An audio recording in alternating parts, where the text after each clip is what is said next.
coverage tonight brought to you by Goodyear, the official tire of NASCAR, helping NASCAR drivers get to the finish line for the past 50 years. Carl Edwards visiting with Jim Kelly, the former NFL great quarterback for the Buffalo Bills. Big race fan, used to own part of a Busch Series team. He's on hand tonight, part of the crowd to see the event. Jimmy Johnson with Mike Massaro now. Let's hear from him.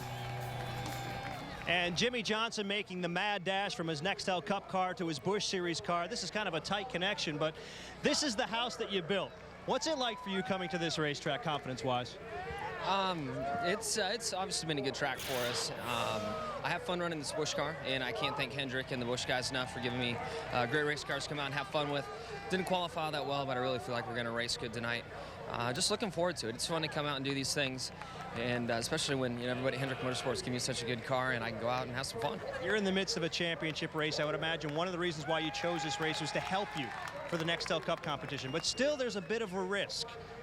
Which is greater, the risk or the reward? It depends if you get in trouble. Then it's not worth the risk. But this is obviously our title sponsor's track. Every year we get to the end of the year and look at the following season and say, it'd be fun to run the two Lowe's events and also California from my home state. So we did it last year. It's here now. When we're here, we're thinking, we'd hate to get hurt, hate to have something happen. But I'm a race car driver. This is what I do, and I do this 3 times a year. And I feel like our cars are safe, tracks are safe. I'll be smart out there tonight, and we'll just have some fun and hopefully get this Cobalt Tool Chevrolet in victory lane. Well, good luck. Thank you. Jimmy Johnson has been the master here at Lowe's Motor Speedway, especially in a Nextel Cup car. 5 victories, but still looking for his first Busch victory here. And going to start 31st tonight. A Busch Series record changes hands tonight. Jason Keller, there with NASCAR President Mike Helton, makes his 418th career start, breaking the record of series legend Tommy Houston, joining them on the stage there on the left. Keller saluted during pre-race ceremonies, and among those here to recognize him is the man whose record he is taking.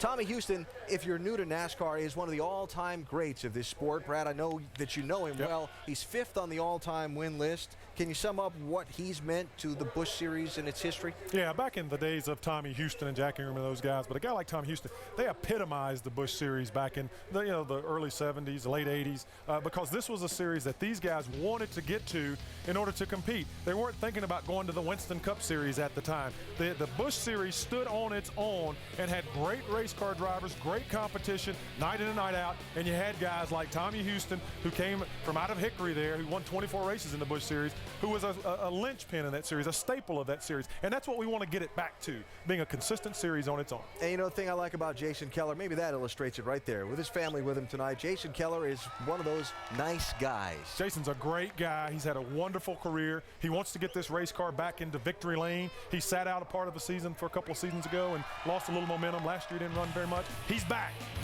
Keller joins some other sports luminaries as leading his field in career starts, and I thought anytime you can get the King, the Chief, and Gordie Howe into one TV show, it's okay by me. It is absolutely outstanding. Look at those numbers. You got the Chief there, and Pete Rose, Gordie Howe, Morton Anderson, and Richard Petty. Boy, those are iconic legends right there. The Chief, Robert Parrish, if you're not of NBA fan. Acumen. Thank you. There you go. Gordie Howe, one of the all-time greats in hockey. Great company. Jason Keller's our in-race reporter tonight. We'll hear from him on the pace laps. Carl Edwards could lock up the NASCAR Busch Series Drivers' Championship tonight. How? We will tell you that story when we come back. It's NASCAR Countdown from Lowe's Motor Speedway, Charlotte. NASCAR Busch Series Countdown, brought to you by Saw 4. If it's Halloween, it must be Saw 4. In theaters everywhere October 26th. And Prestone Antifreeze in the yellow jug. Prestone protection. Easy to choose, easy to use. This telecast of the NASCAR Busch Series is available in high definition on ESPN 2 HD, presented by Vizio. And for more on that story, After the checkered flag from the last race in Kansas 2 weeks ago, race winner Kyle Busch's team was penalized by NASCAR, a 10-grand fine for unapproved modifications to the plenum area of their intake manifold. Team owner Rick Hendrick says, and I quote, "To say we're confused about this situation would be an understatement. The intake manifold the team used was legal, and we look forward to presenting the facts to the National Stock Car Commission," end quote. to which Hendrick has appealed those penalties. That commission, by the way. A hearing will be held shortly. NASCAR says since the matter is under appeal, they have no further explanation for us as to exactly what they found wrong. To show us the area in dispute, we go to the Chevy cutaway car and our crew chief, Tim Brewer.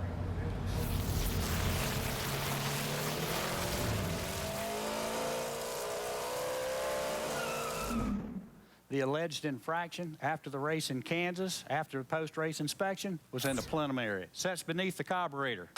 What we're assuming, the intake runners came out into the plenum area.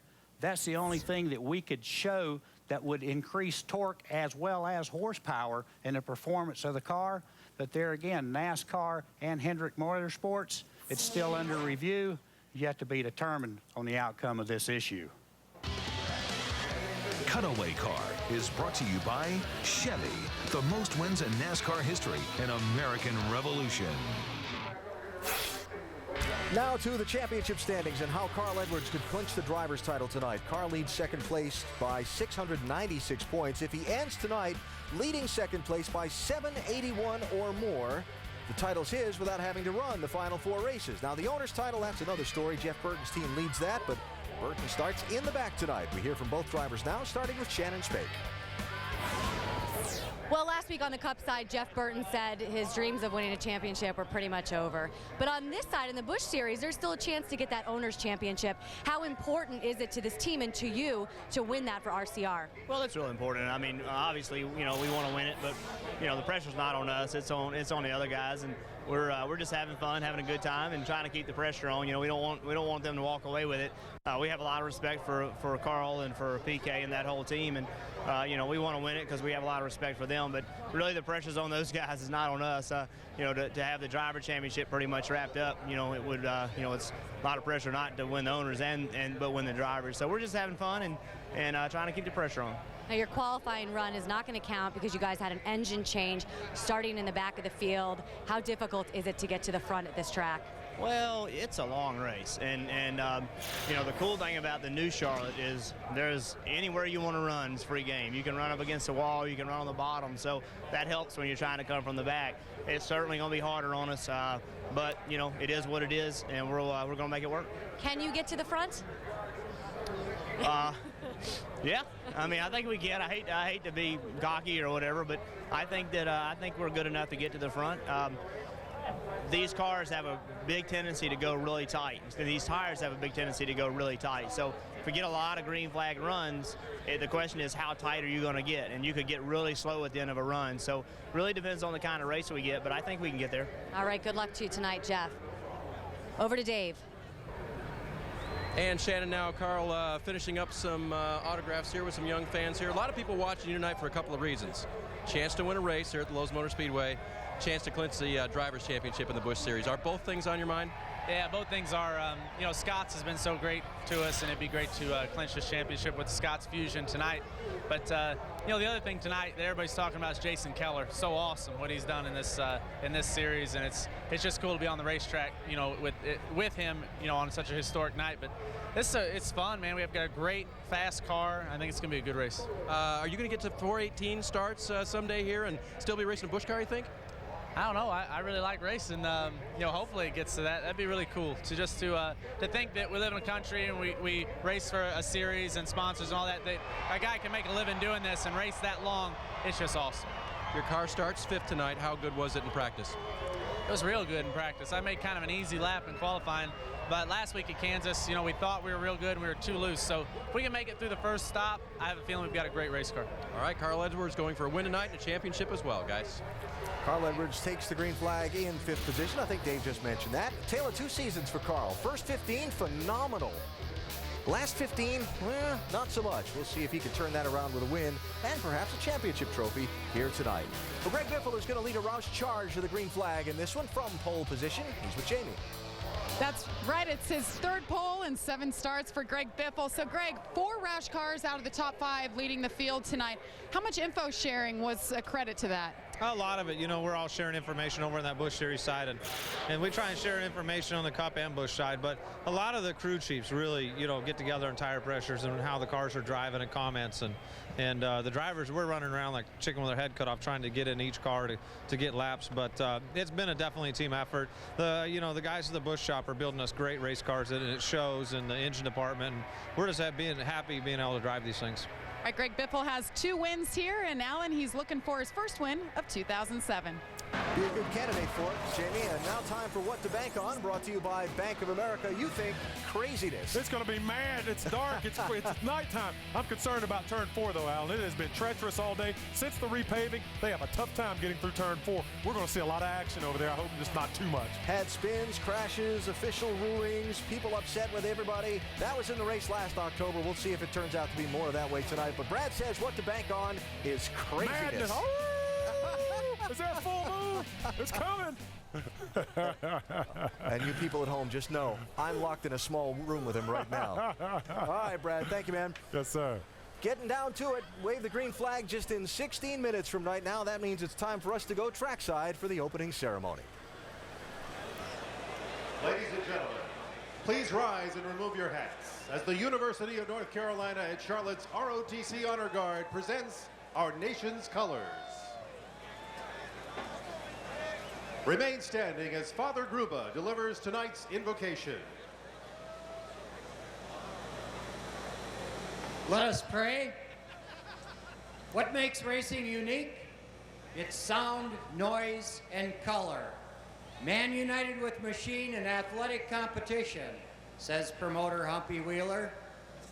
O Lord, be with us as we witness the thrilling blend of sound, noise, and color this evening. Amen.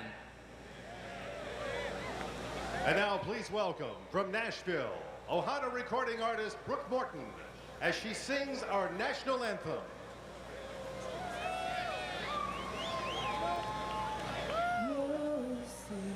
Can you see by the dawn's early light what so proudly we hailed at the twilight's last gleaming, whose broad stripes and bright stars through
Let's hear it, race fans. So it's time to go racing. Let's go upstairs. They've been plenty busy already today, but they're ready to go for the main event of the night now. Dr. Jerry Punch, Rusty Wallace, and Andy Petrie. Thank you very much, Alan. Great job in countdown, you and Brad downstairs. And folks, hard to believe just 5 races remain, and we could crown a champion here tonight. As you heard, Carl Edwards gains 85 points. Leaving tonight, he could become the 2007 Busch Series champion. A veritable tie for 5th position. And back Marcus Ambrose and Stephen Light just 7 points apart. How about a star-studded field? 20 drivers doing double duty tonight. 8 guys that are in the NASCAR Nextel Cup chase in this field, and 3 former NASCAR Nextel Cup Series champions. Speaking of champions, hello everyone, I'm Jerry Punts along with the champs, Rusty Wallace, Andy Petrie. Glad to have you with us here for NASCAR Busch Series Racing at Lowe's Motor Speedway under the lights. Now we talk about those 8 guys that are in the chase tomorrow night running this Busch race tonight. We talk about risk versus reward. Remember what happened when Tony Stewart ran here back in May of 2006? He was the reigning Cup champion and smacked the wall in the Busch car and injured his shoulder. And, of course, Rusty, what about the fact, how much of a risk is it tonight? Well, Jerry, I think it's a big risk. We've been seeing a lot of crashes off of Turn 4 right here at Charlotte Motor Speedway, the Lowe's Motor Speedway, and we've been calling that corner Calamity Corner. Now, for some of these chase contenders that are running this race tonight, they got to be very, very careful because this is not the big picture. The big picture is tomorrow night, and I'd hate to see one of them get hurt in this race tonight, as we saw with Tony Stewart last year. Very risky. Now, speaking of last year, when we came here last fall, we saw one driver, Dave Blaney, in what was a fabulous, typical Lowe's Motor Speedway finish. Last lap, Matt Kenseth spins the car, and guess what? Dave Blaney gets his very first ever NASCAR Busch Series win. We talk about breakthrough winners, and Andy Petrie, if we're going to see a young driver break through tonight, who are some of the names that we could see? Doc, I think the most likely candidate for a breakthrough winner tonight would be David Ruderman. This is a guy that's really overdue for a win. And then David Reagan is another guy that is really overdue, I think, in my mind, is for a win because he's a great talent driving a great race car. And Eric Almirola, he's got a win on his resume, but he wants his own win. He wants to be behind the wheel and drive it into victory lane. Yeah, he didn't go to victory lane that night in Milwaukee. Shaping up to be a great race here at Lowe's Motor Speedway tonight. Our coverage of the NASCAR Busch Series at Charlotte is being brought to you by Holiday Inn Racing. Always stay under green. By Castrol Syntec for maximum power. Great cars want more than just oil. Give them Castrol Syntec. And by NASCAR Hot Pass, only on Direct TV.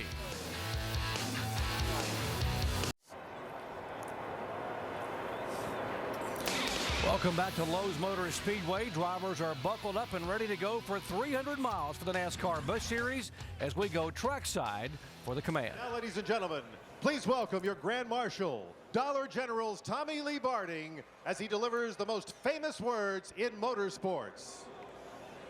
Gentlemen, start your engines! Come on, gang, crank them up. Crank it up. Hard and home. Let's have some fun today. Let's see, 1, 2, 3, 4. 4, loud and clear. Get yourself ready. You sound real good, thank you. Real nice and loud. Wheel lock, your belts tight. About it, Eric, you got me up here, man? Yep, I got you, bud. Loud and clear. Engines have fired and drivers are set for 300 miles, 200 laps here on the 1.5-mile oval in Charlotte, just outside of Charlotte, North Carolina, Lowe's Motor Speedway. Take a look at our starting grid. Front 3 qualifiers, all Roush Fenway cars. Greg Biffle, his 3rd pole of the year, 14th of his career. As you take a look and see where your favorite driver is starting, let's visit with a man who sets an all-time NASCAR record tonight. 418 starts, driving the car number 11, the Sweet Baby Ray's Barbecue Sauce Chevy, starting 36th, Jason Keller. Jason, it's Rusty Wallace, ESPN. You got us? Yeah, go ahead, Rusty. I got you loud and clear. Well, Jason, buddy, this is a big night for you. What's this record mean to you? I tell you what, just because everybody's recognizing it, it's really an awesome deal to be part of this Busch Series for so long, and just a very blessed man, Rusty. I tell you what, get to drive race cars for a living, and just a very blessed person, and hopefully we can not start too good with this little high rod here tonight, but hopefully we can make something out of it. Just a group effort. I'm just a lucky one that things went over the door for this. But Jason, from everybody at ESPN, congratulations on this start, buddy. But above all, be careful out there tonight, okay? Yeah, 10-4. Thanks, guys, everybody up there, and I look forward to a good night. God bless everybody. All right, calling his shots for Jason tonight will be crew chief Todd Gordon, who's walking back toward the pit box. Todd's been a major part of what's happened for Jason throughout his career. Let's speak with him. Hey, Todd Gordon, Andy Petrie up here in the booth. You got a copy? Yeah, loud and clear, Andy. Hey, Todd, I know you've been with Jason for a lot of these starts, and this is a big night for him. And I know a top 10 finishes would just top it off. What's it going to take for you guys to get that kind of a finish tonight to really make this memorable for Jason? Well, the big thing here is just being patient, getting going. You know, he kind of took care of our race car there qualifying. We fought a little loose in here practicing, but one thing I'm pretty happy about, he's really happy with the way the car's turning center off. So we'll work on it. We did a few things there before qualifying. We'll see where we go. 10-4, Todd. Just keep him in contention down there. Good luck. 10-4. Thanks, Andy. Jason Keller, a special moment tonight. 418 career starts, becomes the all-time NASCAR record. And folks, he's far from done. Twice a runner-up in the Busch Series points, 7 consecutive top 10 finish. And folks, he's NASCAR's Busch's only $11 million man. Back in a moment. Beautiful fall evening for NASCAR stock car racing here in the heart of stock car country, Lowe's Motor Speedway. Getting set for 300 miles of NASCAR Busch Series action. We talk about what we want to watch for tonight and how important it is here to be able to know what's going on with the series. As you see what we're going to be watching for, let's go down and visit with some of the folks on pit road who'll be covering the action. First, here's Jamie Little. Well, Doc, it's certainly going to be a star-studded field tonight. 20 Cup regulars are in the field. Now, a few drivers to note. Dale Earnhardt Jr. making his final start in the Busch Series for DEI this year. Also, the number 48, the familiar 48 of Jimmy Johnson, is back in a Busch car for just the 3rd time this season. And if you look at his stats, it's pretty amazing. He's only won 1 Busch race in 80 starts. So tonight he's looking for just his 2nd win in this series. Somebody else to watch, Carl Edwards. Everybody's eyeing him. Why? Because tonight he could clinch his first ever NASCAR championship. Let's go to Mike Massaro. Well, Jamie, Carl Edwards could clinch his first championship, but unless he finishes ahead of the 29 car tonight, he may not be in the mood to celebrate. That's because Edwards trails the 29 team by 54 points in the Owners' Championship standings. In fact, it's a 3-way battle for that championship with the 20 car just 76 points back. It appears, though, that Jeff Burton and the 29 team will have to overcome some adversity this evening. Early in the second practice, they discovered a cracked cylinder head, changed the motor, and have been forced to start at the back. Earlier this year, Jeff Burton said the pressure is on Carl Edwards and the 60 team to win this championship. But after changing the motor and starting in the back, it clearly appears the pressure is on the 29 team. Shannon? Well, Mike, one of the unique things about the Charlotte race, the Busch Charlotte race, is that you never really can predict a winner. Sometimes a driver you think will win is not the driver who goes to victory lane, as evident by Dave Blaney's last lap pass for the win last year at this track. So keep your eyes on the drivers who have been so close so many times this year. How about David Rudiman? Or what about Scott Wimmer? One of those drivers just might be the breakthrough driver who gets her first win of the season here tonight. Dave? And Shannon, what about mean old turn 4? Will it be a prelude to victory lane right over there? Or will it be the brink of disaster like it's been so many times before? And even today, in qualifying, drivers had trouble. A.J. Allmendinger, Blake Bjorklund, they both spun coming off turn 4 and wrecked their race cars. It's a tough transition getting off that corner and onto the straightaway. It's a hard tire. It's difficult. It will cause problems tonight. Jerry? So many stories, a NASCAR record falls, a NASCAR champion could be crowned. It is 300 miles, 200 laps on a 1.5 mile racetrack. Pit road speed 45 miles an hour. There's the pit window. Fuel mileage, very important. Of course, it is a 24-degree banked racetrack. All the banks are 24 degrees, and the straightaways are 5 degrees. Onboard cameras, we have 8 high-definition onboard cameras covering the action all over the racetrack. Getting set for NASCAR Busch Series action. Front row, Greg Biffle and Matt Kenseth, a couple of Roush Fenway guys. How good are the Fenway teams had it this year? Red Sox sailing toward another possible championship. Remains to be seen. But how about one of these guys trying to win a NASCAR Busch event here at Lowe's Motor Speedway? Row 2, McMurray, Dave Blaney, who had that dream win here a year ago. Great crowd on hand. Couldn't ask for better weather for NASCAR stock car racing at Lowe's Motor Speedway as they come down for the green flag here at Lowe's.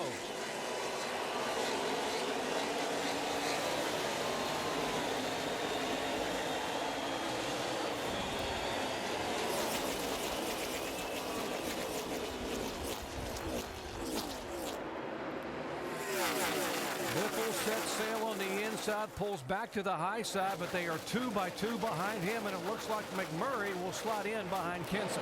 Now, none of the cars have actually practiced in this temperature right now. It's awful cool outside. The car's going to be running really fast, a lot of speed, and again, they practice in the daytime and they're racing at night. Big chassis changes, Andy. These guys look racy here right off the bat, though. You see these guys 2 wide, 3 wide back in the pack. Here we got Matt Kenseth now looking to the inside of Greg Biffle. His team car's been awful tough. All the Roush Fenway Fords have been working together. You heard Greg Biffle talking about sharing setups. They're all doing that right now. Matt Kenseth, you saw the video, what happened here last fall. He felt like he let one get away on the final lap when the car got loose and exploded on turn 4 and gave the victory to Blaney. Now he's battling to be the leader here on lap number 2. Blaney digging on the outside here in that 10 car, too. His car looks strong here early. Yeah, the top side of the racetrack in turn 2 and turn 4 is working pretty good right now. The guys want to get way up top to get that momentum, get that speed down the straightaways. That's Carl Edwards back there, right side of your screen, the 60 car, the points leader. You heard about how tough the second half of the year has been for him. He's a guy that can walk away a champion tonight if he plays his cards right. Take a look at Denny Hamlin on the bottom of the racetrack right now. He got in the wall in practice. The team fixed that car, got it prepared perfectly. Now he's working really good on the bottom of this track, but I expect it's going to move up a little bit later on when this track starts rubbering in a little bit. Man, we got a race up front here. Matt Kenseth and Greg Biffle still side by side with Dave Blaney in that 10 car. He's knocking on the door. Yeah, teammates, you think they give each other a little break and get in line right now, but they're not doing none of that. They're just, Matt Kenseth's eating the bottom of that track up right now. Biffle's holding tough on the top side. And look on the outside there. The 10 car, Dave Blaney, got a fast Toyota. This looks like Talladega. Still too wide all the way back through here. Back in the pack, mixing it up. Here comes the 8 car. Mike? Well, guys, we were seeing the 17 and the 16 battle against each other. Well, earlier this afternoon, throughout the Busch Series garage, almost to a man, everyone was saying that the Roush cars are the cars to beat this evening, and we are already seeing examples of that. A little bit of surprise, though, to see the 17 racing as hard as he is this early. His quote coming into this race, what happened at the conclusion of last year's event was a product of him trying to make the car give him more than it was capable of giving. You would think he's going to reel that back in and be a little bit smart tonight. He tried to hustle it a year ago, and you saw what happened. He spun in turn 4. And speaking of turn 4, we talk about Calamity Corner. Watch Jason Leffler's close call. Well, I tell you, he's tore that car up, Andy, right now. It looks like the fenders are knocked in. The toe end's knocked in a little bit on it. And turn 4 is just a tough corner to negotiate. It's just really bad right now out there. I'm worried about that 38. That's some pretty good damage he's got on the right side of that car. He's probably got a tire rub. No telling what kind of damage. That's a pretty hard impact against the wall. Hey, give a call to the 88 car. That's Brad Keselowski making his 10th start for Dale Earnhardt Jr.'s race team, driving with the Navy sponsorship. This is the best car they've got in their stable. The car he finished 7th with twice at Bristol and Dover. His best runs ever in a Busch car. Doc, in practice, it was pretty cool seeing Dale Earnhardt Jr. come down and try to get in that number 88 car to get it handling better. Said he got in the seat, could not fit in it.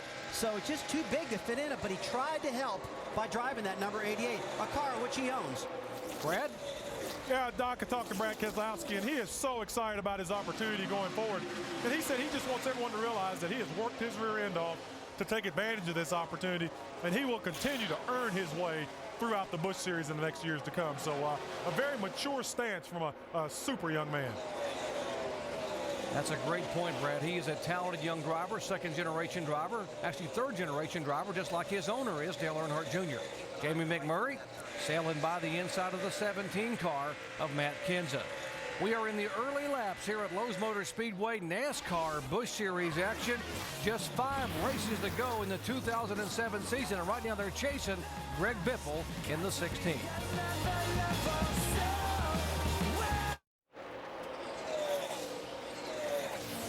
Welcome back to Lowe's Motor Speedway here in Concord, North Carolina. Andy Petrie, Rusty Wallace, I'm Jerry Punch, and our entire ESPN crew covering NASCAR Busch Series action. And it's been the Greg Biffle show early on. Biffle is yet to win here in 2007. His last victory came some 55 races ago in February of 2006 at California. There's some pretty stout competition there trying to make their way up to Biffle. There's Blaney, McMurray. And how about the 20 car of Denny Hamlin? Denny Hamlin, I'll tell you, he's got a great car tonight. He's running 4th right now. He just made a move. Started on the back straight. He got ready to set the number 17 car up. Pulled up right on him, and boy, just made a good move getting down into turn 3. Shot to the bottom of the racetrack and just picked that throttle up and never looked back. I mean, Hamlin is, Andy, this 20 car, all year long we've been watching this car, and it seems like every single week it just surprises everybody. I mean, this top 5s, top 10s, never breaking down, never having problems. A lot of that's got to be Denny Hamlin. He's probably giving his crew chief and his this crew of Dave Rogers a lot of good information to get this car handling like he wants it. He can drive it. We're seeing him up on the top. We saw him make the pass on the bottom. This car is strong tonight. Here's Junior now on the bottom. Yeah, close call a moment ago for Dale Earnhardt Jr. He has got his hands full, although you wouldn't know it the way he's just sailing by on the bottom of that racetrack. Stanton Barrett having a good run in a 30 car, but watch the 3-wide near miss a moment ago for the 8 car on the inside. Yeah, on the very bottom of the racetrack, this is where you're losing your air. The guys get real loose off this corner, and so Dale Jr. got pretty loose right there. Got him a little tire mark on the door. Yeah, that's racing right there. You like to have those tire marks up and down the side, you know, let everybody know you've been in there racing real hard. Jamie? Well, guys, Dale Earnhardt Jr. not happy with the way things went in practice with this car. He's hoping things are going to come around because the track is cooling down, and it'll tighten up, of course. But he's got a great support system here in the pits where I'm standing. His brother, Kerry Earnhardt, and his nephew is here, Jeffrey Earnhardt, who's also racing the Busch Series E. So he's got a good support program and family here watching him in his last Busch race for 07. You see him running behind the 21 car, Scott Wimmer, right now. Junior had a really loose car in qualifying. You saw the back of the car jumping around if you were watching our broadcast earlier today. And he really struggled with that. Didn't qualify like he wanted to, but he told us that the car was really good in race trim. He just needs to hang on to it here for a few laps and let the track come to him. Car's loose, but the track is going to tighten up. If he'll be patient, this thing will come to him. While you watch this battle, we mentioned the 0-1 to the garage, Curtis Davis. The 54 also headed to the garage area, Carl Long, as was Morgan Shepherd just a moment ago in the 89 car. You know, watch the 21 car right there, Scott Wimmer. This is going to be his last start in this car this year. And he has been solid for Richard Childress Racing. Gained a lot of points. Been a real smooth driver. Wouldn't surprise me at all if he gets a ride in the NASCAR Next Level Cup car next year. Yeah, he is a very talented race car. Another one of those Wisconsin drivers, a la Alan Kowicki and Matt Kenseth, all those guys, Dave Marcus years ago. Wimmer, 2 runner-up finishes this year, and also got his very first pole at Gateway in the NASCAR Busch Series. And how about a little bit of a driver change this week only in the 66 car? Stephen Wallace got out of the car. His best buddy, Reed Sorens, is driving around now. Stephen told Reed, he said, look, this car's been doing some weird things. You're one of my best friends. I want you to help evaluate it. I talked to him. I suggest they should do this. And, you know, just try something, Jerry. If you don't do anything, nothing's going to happen. And Stephen's learned a lot by this. And what he's proved is that there is something wrong with the car that we're working on. And him and Reed have been almost exactly the same speed in this car. Well, one thing that it does is it reinforces some of the things that Stephen's been feeling when he has a veteran driver like Reed Sorensen or a cup driver that says, hey, this car's not doing what it's supposed to do. That makes him feel like, okay, what I'm feeling is right. We see it happen in college football where you take out a freshman quarterback and bring him in the sidelines for a couple of plays just to get the big picture and see what's happening. You put him back in, and he learns a lot. Well, we talk about a guy in the move right now. Casey Kane in the 9 car. He was really good in the Busch Series race here last year at Lowe's Motor Speedway. Worked the top side of the racetrack almost every single lap like he's doing right now. And he just flat outrun the field that night.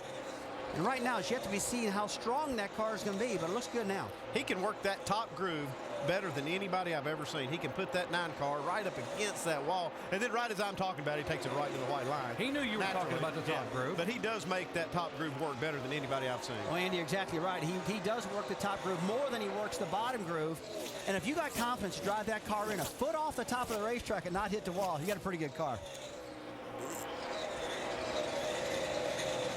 5 car of Kyle Busch there making a move. He won our most recent race at Kansas City a couple weeks ago. Remember, the Busch cars had last weekend off while Cup was at Talladega. Behind him, the 77, former Busch and Cup Series champion, who ride along with Bobby Labonte. Dave? And he started back in the pack. Crew Chief Alan Gustafson told me before this race started, our goal is to get to the front, of course, and I think Kyle can do that within the first 15 laps. Well, he's not made as much progress as they might have thought. As you guys know, the further forward you go, the tougher it gets. But they do expect to be quite good. They were good in practice. Kyle Busch has led more laps than anyone else in the series this year. Been awfully good in the 5 car. The 60 car, Carl Edwards, NASCAR Busch Series soon-to-be champion if he gets it done tonight. Let's check in his pits with Dave. That's right, and that would be the Drivers' Championship, Doc. He referred to that and to the other championship in his pre-race encouragement to his team. All right, guys. Came here to race. That's all we got to do tonight. It's just everybody do their job. We've got a few races to go get this Owners' Championship. That's what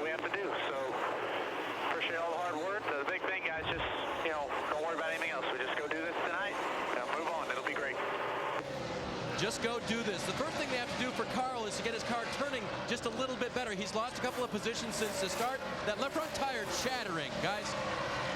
Marcus Ambrose up against the concrete wall, and that will bring out caution here for the first time tonight. The impressive rookie from Tasmania has pancaked the right side of that car. Blew the right front there, Ernie. Blew the right front.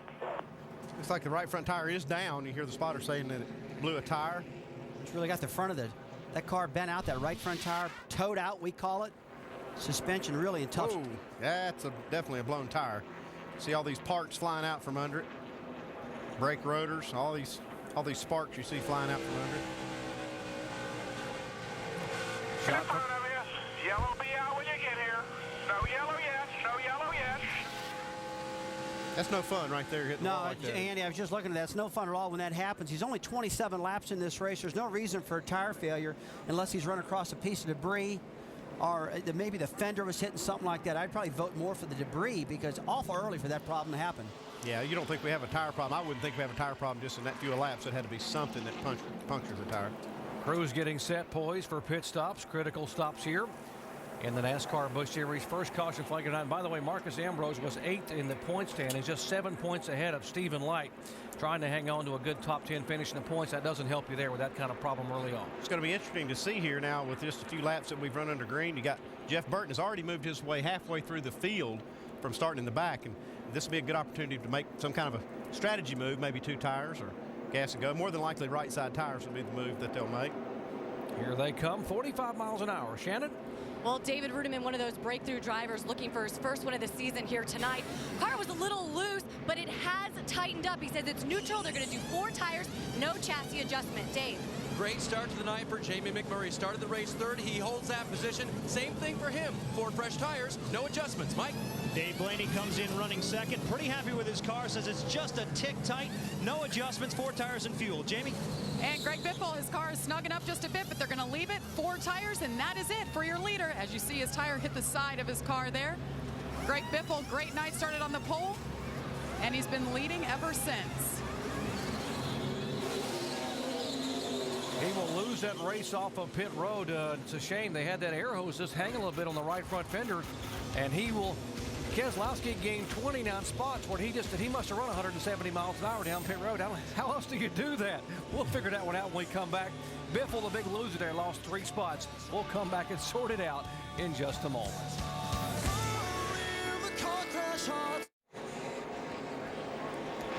What's that about?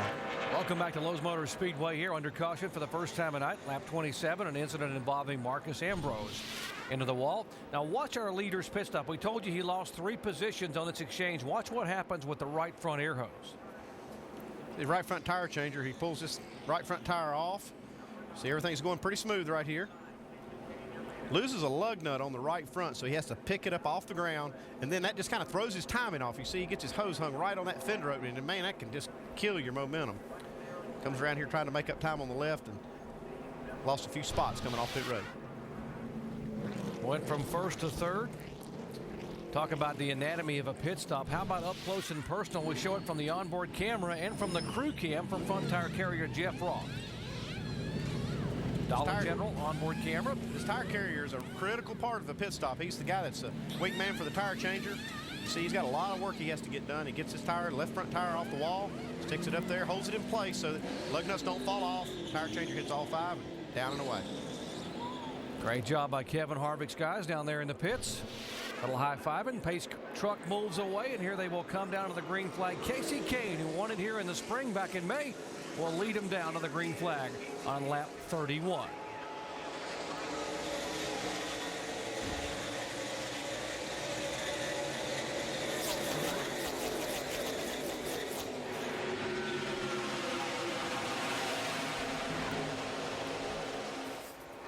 Kane leads him down the back straightaway. Denny Hamlin has a good car running in 2nd spot. Remember, Biffle lost the lead. How will his car react back in traffic in 3rd spot? Still coming pretty strong on the high side. Well, they were 3 wide coming off of turn 2. And you can see on the restarts they're trying to get all they can, get as many positions picked up on those fresh tires, but got a little hairy looking coming off of turn 2 with 3 wide going on. Biffle's car run like it was, started the race, he won't have any traffic to worry about here in just a few minutes. Might get an idea who's got the best car tonight if Biffle can handle the 20 car, because that 20 car is awfully stout. Biffle's got that top lane working for him. Here we go, Dave Blaney up under the 41 car. Oh, got a problem here with the 25 car in the wall. That's Richard Johns, and it'll bring out rear contact. caution for the second time.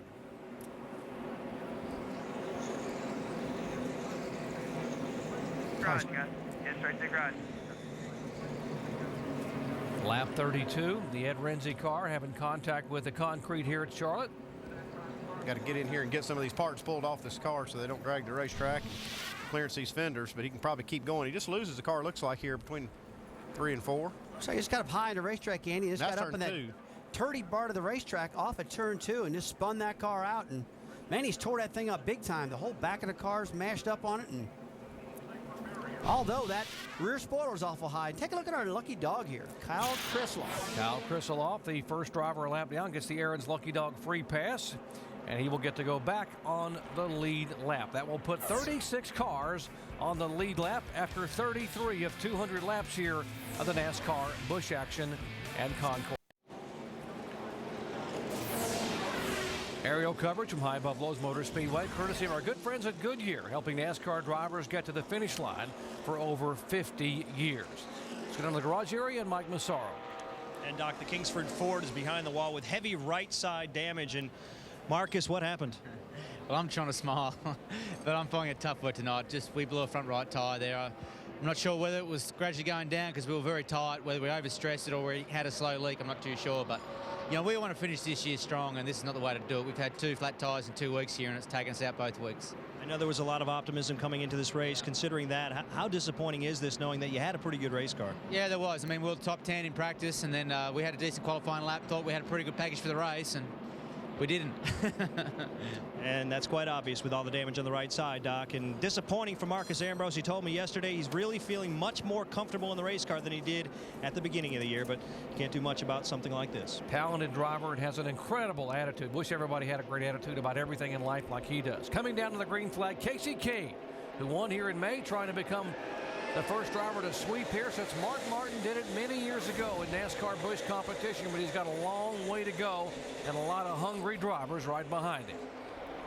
Got a pretty good hot rod here on the restart. Yeah, he got out of Dodge real quick on that one. I want to take a look at Greg Biffle and see if Biffle can run him down. He's got good tires on that car. Air pressure's built up on it now. How about Earnhardt Jr. all the way down on the inside of the racetrack, just sailing by people until he gets behind the 28 car and he can't really go any further. And take a look at that. He's getting boxed on the bottom of the track. Whoa, now he's going to try to make it 3 wide. Get past that lap car. And that really killed his momentum right now. Battle for second position. Biffle and Hamlin. Right there is Edwards. Here comes David Rudiman in the 99 car getting in the mix. And that's just what Rudiman needs. If these guys can run side by side and kind of block the track, like you see Denny Hamlin and the 16 car Greg Biffle doing right now, it really lets the car behind you catch up quicker. Second, third, fourth, and fifth right there, including Rudiman. Shannon. Well, David Rudiman pretty happy with the car right now. On that last pit stop, they did not make any chassis adjustments. His team is telling him that his fastest laps are run on the bottom of the track. However, he's going to go up top and see what he can do up there, and that's what he just radioed in, guys. These guys are still searching for that groove. Like you say, top, bottom, they're getting all these lap times from their spotter or crew chief. 3 wide here. How about Jamie McMurray now on the inside of Reed Sorensen? McMurray in the 26 car. Dave? Yeah, he wishes this were a battle for the lead. He would have restarted 4th had it not been for a flat right rear tire after he pitted. He had to come down pit road. They changed 4 tires, and there was definitely a puncture in the right rear of the 26's car, right rear tire. NASCAR has approved an additional tire for that group, and so they will match that one up. They will get an extra right rear. Okay, for the caution to be out, McMurray feel that right rear flat and come down and be able to change that tire without being able to go on a lap down. I mean, that was a good catch on Jamie's part. That's a lucky break, and they didn't have to waste a set of tires by getting that right rear tire approved by NASCAR. That saved them from putting a whole other set on there because it would have just destroyed a set to just change the right rear. You see the 88 car, Brad Keselowski, we mentioned the fact that he had gained 29 spots on that pit stop. He actually passed all the way through and missed his pit and had to come back in next time by. We were joking about the fact that how do you gain that much? Well, he didn't stop at all, had to come back in. That's why he is mired back in the back along with Stephen Light and Reed Sorensen. Get a little contact right there with 26 and 27 cars. It's like Jamie Murray's getting aggressive coming back up through this pack. Inexperienced Blake Borkland back there in the 28 car just trying to stay out of the way, but it's hard to know where he needs to be. Well, that's a backup car too, guys. He hasn't any practice on that car, just like the 27 car that was just in our shot a little while ago, Casey Atwood. These guys have tore these cars up, and they have no time at all on these backup cars. This lead's heating up, boys. Biffle running down Casey Kane.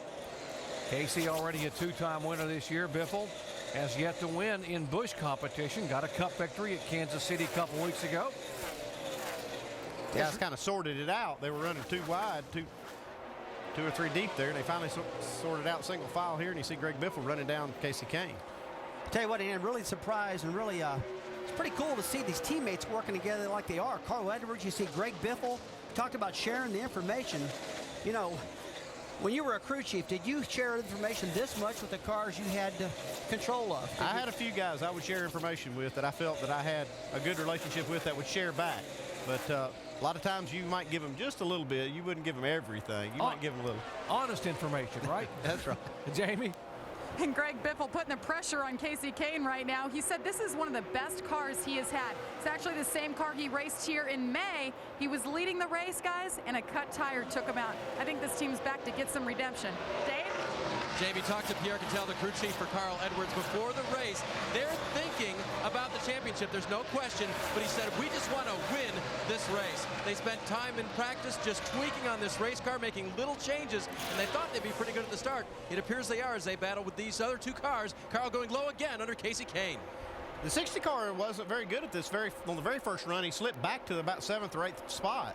It looks like they've made an adjustment, and his car looks a lot better on this run. Well, now Greg Biffle's got the lead right now. He worked the bottom of that racetrack real hard, just didn't give up. But now it looks like he just went to the top of the track to get it done now. Here's Dale Earnhardt Jr. using the very bottom of the racetrack right on that line, and he's battling the 10 car of Blaney, and that is for 9th position. He will take it away. He said he had a good car. It looks like he's got a good one right now. He just needed those pressures to come up. Get the tire pressures up so the car handles better. And as you saw earlier, that car was all over the racetrack in the first 4 or 5 laps. He was patient, let the track come to him. Probably made an adjustment on that last pit stop. His car looks pretty racing. Just about a fourth of a way through here, the NASCAR Busch Series race at Lowe's Motor Speedway. Greg Biffle picking up his 3rd pole of the year, 14th of his career. And the 2002 champion has the car to beat here early on. Kenseth, Rudeman, Kane, Carl Edwards, and the former series champion Greg Biffle leading the way here at Lowe's.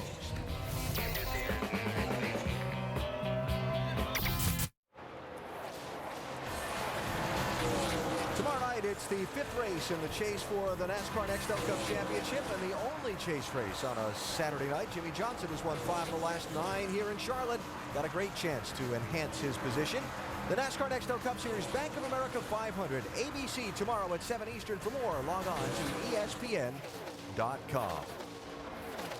And down in the ESPN pit studio, Alan Bestrick, Brad Daugherty, Jimmy Johnson in this race tonight. 48 car took the green flag 31st. Brad right now motoring around in 20th place. He's just cruising a little bit right now. You know, he doesn't have an outstanding Busch Series record, but he is here racing tonight here for the home sponsor, and I think we'll see that 48 car marching its way towards the top 10 soon. Talked about Jeff Burton competing for the Owners' Championship, starting in the back tonight after an engine change. Made an extra pit stop. They had the hood up, checking out a vibration on that 29 car. Burton running in 21st right now. Owner points, there they are as they run. The 60 car trailing the 29 starting the night. That would flip-flop, but we've got a long way to go yet. And by the way, that championship thing, Carl Edwards, his clinch scenario, he's running 2nd, and David Rudeman's running 4th. So right now, not anywhere close to clinching. But again, the night is still very young. Well, we got the Roush guys. 3 of the top 5 are Roush cars, as well as 4 of the top 5 starting spots are Roush cars. It looks like Jack Roush has brought a baseball bat to a pillow fight. These guys are coming to race. with that, Doc, I'll hand that one to you. How appropriate that Roush Fenway would bring a big stick, a big bat to a NASCAR event. They're certainly flexing some muscle here with Biffle and Edwards and that group up toward the front. There's Jack Roush. Pierre Cattell, just to his right, the crew chief. As long as they don't bring David Ortiz along to swing that big bat, they'll be all right. Big Poppy in here to knock one out of the park. Right now, Biffle is knocking it out of the park. Biffle, Edwards, 1-2. Kenseth back in 5th. Reagan, the impressive rookie, is 11th. And McMurray, we documented the tire issues he had with the right rear. He's moving his way back toward the front right now in 22nd position. Lap times look good for Jamie McMurray. He's just fighting through traffic here, running right behind the 29 and 48 car as they move their way up through the field. Yeah, I believe it's just going to be a matter of time before McMurray gets back up in the top 10. He's got a lot of traffic he has to negotiate to get through this field with the tire problem he's had now.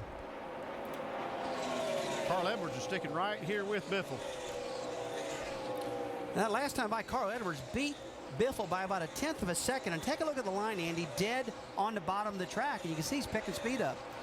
I thought that top groove would be the one that would come along after they ran a few laps, but it looks like the bottom has come in well for Carl Edwards, and he likes the top. So for him to be on the bottom must be where the track has the most grip right now. You know, every time I run here, I always like the bottom of the racetrack in turn 1 and 2. You'd fly down, and the car would really set good. You could fly around that bottom. But when you go to the top of turn 3 and 4, you had more momentum there. That was a better place to run in 3 and 4. McMurray on the right side of your screen working through the field. That's Scott Wimmer in the 21 car. He just went by. That is for 21st position. Yeah, but right now McMurray's just carving himself through the field right now. Getting ready to run down Jimmy Johnson, that 48 car. And Edwards getting around Greg Biffle right now. That looked like it was a matter of time. He was faster than Biffle. Makes the pass. Edwards becomes our 3rd different leader on the night. Biffle in 2nd spot. Casey Kane in the 9 car. Settling in there in 3rd position. Casey's been nipping away at these guys just a little bit, just chipping away at them, working the top side of the racetrack again here. Mike, have you got more? Well, yeah, I mean, this team obviously knew the combination that it takes to win here at Lowe's Motor Speedway. After all, they won here in May, but believe it or not, despite the fact that it's the same car, it's a completely different setup. And the reason I was told for that is because they feel like the track has changed over the last several months, and the tire's different. Also, I was told by Mike Shiplett, he feels like this car is actually better than it was back in the spring because he feels like it was more stable in practice, and because of that, he feels like the adjustments will be a little bit more easy to predict as the race goes on. You know, we were talking to these fellows after this race, after he won the race. They were really proud how that body was in that car. They felt like it was an aerodynamic breakthrough for this team because they really killed them the other night. You know, last year when they ran this race, when they won this race in a big way. Ray Everham, you see right there in the picture, very involved in this aero program in this car also. They were struggling, Andy, with the balance on the nose for the 2007 Dodge, and they started looking backwards for what happened in 2006 when he had so much success in Cup and Busch and found some things that they applied, and it made a difference. Although he qualified 32nd here in the spring, it was late in the race that he began to make his move and came all the way up and led 43 laps to take that win. How about young drivers that have great mentors here? The 88 car, Brad Keselowski. We talked to him about what is it like to have Dale Earnhardt Jr. as your owner and your boss. The whole time he's been there and been supportive, and like, what can we do to get better? You know, maybe we ought to look at this or that, and you know, he's just always there and always thinking about it, which is really cool to have an owner like that. You know, talking about having an owner like that, I mean, how cool was that the other day? He's practicing, he just can't get the car going. Dale Jr. walks down, tries to get in the car. That is such a cool deal. Boy, take a look at this right now. Looks like Dale Jr.'s got himself in the wall. Okay, don't do what I do. Do as I say do. And don't run that high on the racetrack. And Junior's really good at doing that. He's still up there. He didn't learn his lesson. He says, well, I guess I can run a little closer now that I've knocked the right side in. Here's what happened to the 8 car up there, just trying to scare the paint off the right side. And yeah, that'll do it. You know, we've seen Dale Jr. do this many times this year in this number 8 Budweiser car also. And right here at Charlotte, guys, turn 4, you got to keep it up high to keep that momentum in a Busch car. And he got a little too high. I can remember Dale Sr. telling Dale Jr. before a race at Bristol, now, boy, you got to be easy going into turn 1. You don't want to run over somebody. Lap 3, Dale Sr. runs over somebody going into turn 1. Said he just lost the nose. That means the car was pushing as he was coming off that corner. Got up in that loose stuff, got right against the wall. He may end up having to make a pit stop here. I think he's trying to feel it out and see if he's got a tire rub. You know, Andy talked about losing the nose. Looks like the right front lower part of that nose is bent way in, which is going to cause a lot of lift. Make you to lose the nose. Make you push the front end worse than it was when he hit the wall. Well, he was the last one to adjust it. So if he's complaining, he'll have to take credit for it. Right? That's right. Jamie? Well, guys, on that last pit stop, Junior came in, no changes, but he drove away after getting 4 new tires. He said, wow, those tires are way looser, which is why he was running the low side. Well, the car started coming around, and he tried to make a pass on that 2 car, and that brought him right into the wall. Right now, he thinks one of those tires is going down, so they're keeping a close eye on Dale Earnhardt Jr. Dale Earnhardt Jr., a 2-time NASCAR Busch Series champion, 22 wins, 11 poles, and 60 top 10 finishes. He'd like to get win number 23 here tonight. Earnhardt Jr. trying to get there, but the guy they're chasing is the guy that could become our NASCAR Busch champion when the night's over. Carl Edwards showing the way here at Lowe's Motor Speedway. This telecast of the NASCAR Busch Series is available in high definition on ESPN 2 HD, presented by Vizio. 72 of 200 laps complete in tonight's NASCAR Busch Series race. Lowe's Motor Speedway Charlotte. Carl Edwards, trying to lock up a championship, is out in front. One of 3 drivers who've led the race. Carl taking the lead at lap 59 from his Roush teammate Greg Biffle, and he has put a couple of seconds on Biffle, who is still the second place car. Let's get you up to speed and let you know what's going on. Some of those at the front of the field, starting with our race leader, Carl Edwards. Believe that would be Dave Burns. What do you got, Dave? Alan, they did make an adjustment on that 60 car during that first pit stop. It was an air pressure adjustment to keep the left front from chattering. It's done very well for Carl. In fact, he said let's keep working in that direction. He said he had about 20% of the problem he had during that first run, that chattering problem, so they're working on it, but it's running pretty good right now in the lead. Jamie? And Greg Biffle rebounded from that slow pit stop. He rallied back to the front, and then his teammate Carl Edwards took him over. Right now, though, he said he's having fun out there, guys. Greg Biffle thinks he has the car to take home to victory lane. Right now, the car's just a little tight. Mike? One of the main factors in Casey Kane's victory here in May was track position. On their last pit stop, when everyone else stopped, they stayed out. They're already beginning to play the track position game. On their last stop, they just took right side tires and fuel. It's paying off right now. Meanwhile, Matt Kenseth may be running pretty strong, but far from happy with his race car, has been screaming over the radio most of the night. It's extremely tight. Wants his car to turn better. They're trying to coach him as to what line he's taking, trying to help him mimic the line that Greg Biffle's been taking tonight. Dave? What a great run since the restart for Kyle Busch. He restarted in 15th. He's all the way up to 5th now. Has driven that car around almost everybody. He said, that's a lot better, and I don't need quite that much next time. That was an adjustment that made the car real loose, but fast. Shannon? Ruderman says that this has been a great rookie season. He's had 11 top 10s, including a second-place finish in Nashville. But he says if he leaves the season without a win, it will be a disappointment. Right now, David says the car is getting tighter and tighter on the track, and they're going to make major adjustments on the next pit stop. Jamie. Denny Hamlin, 3-time winner of this series this year.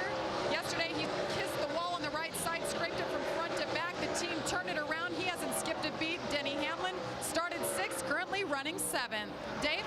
The 2-car Flint Boyer, Jamie, is refusing to turn well for him. They tried to loosen that car up on the first pit stop, a variety of adjustments. It didn't work. That car's still very tight. They'll try to work on it during the next stop. Jamie? And David Reagan, the only Roush car left out of the top 5 qualifying today. He's here for a win. This is all this team wants. The young rookie leading the Rookie of the Year standings, David Reagan, wants to win here tonight and show Jack Roush what he's capable of, and he's on the move forward. Let's go to Shannon. Well, Kevin Harvick, running 10th, 2-time Busch Series champion, has never won a Busch race here at Charlotte. His crew chief has told him that he looks much better running at the top of the track. So expect to see Kevin Harvick go there at some point soon. Dave? Shannon, how about a double take nearly as big as the one he did for Kyle Busch? Kelly Byers restarted 19th and is all the way up to 11th. That car really came around for that team. They made a 4-tire stop on the first adjustments, were just an air pressure adjustment. Jamie? Well, Dale Earnhardt Jr. still out on the track after rubbing the wall on that right side. He came on the radio just a few moments ago and told his crew he's going to be all right. So it doesn't look like any tires are going down, and Dale Jr. is doing okay. Dr. Punch, back to you. Thank you, guys. Great update, getting us up to speed here. If you just joined our coverage, we'll show you what happened to Dale Earnhardt Jr. He was making his way into the top 10 and driving this car aggressively until right there, that contact with the wall. Now, he had run up to 8th position. Now he is being shown all the way back in 12th spot. Now, to understand what's going on with the 8 car and Dale Earnhardt Jr., why don't we go down to our Chevy Cutaway car at our ESPN Dish Tech Center and Tim Brewer.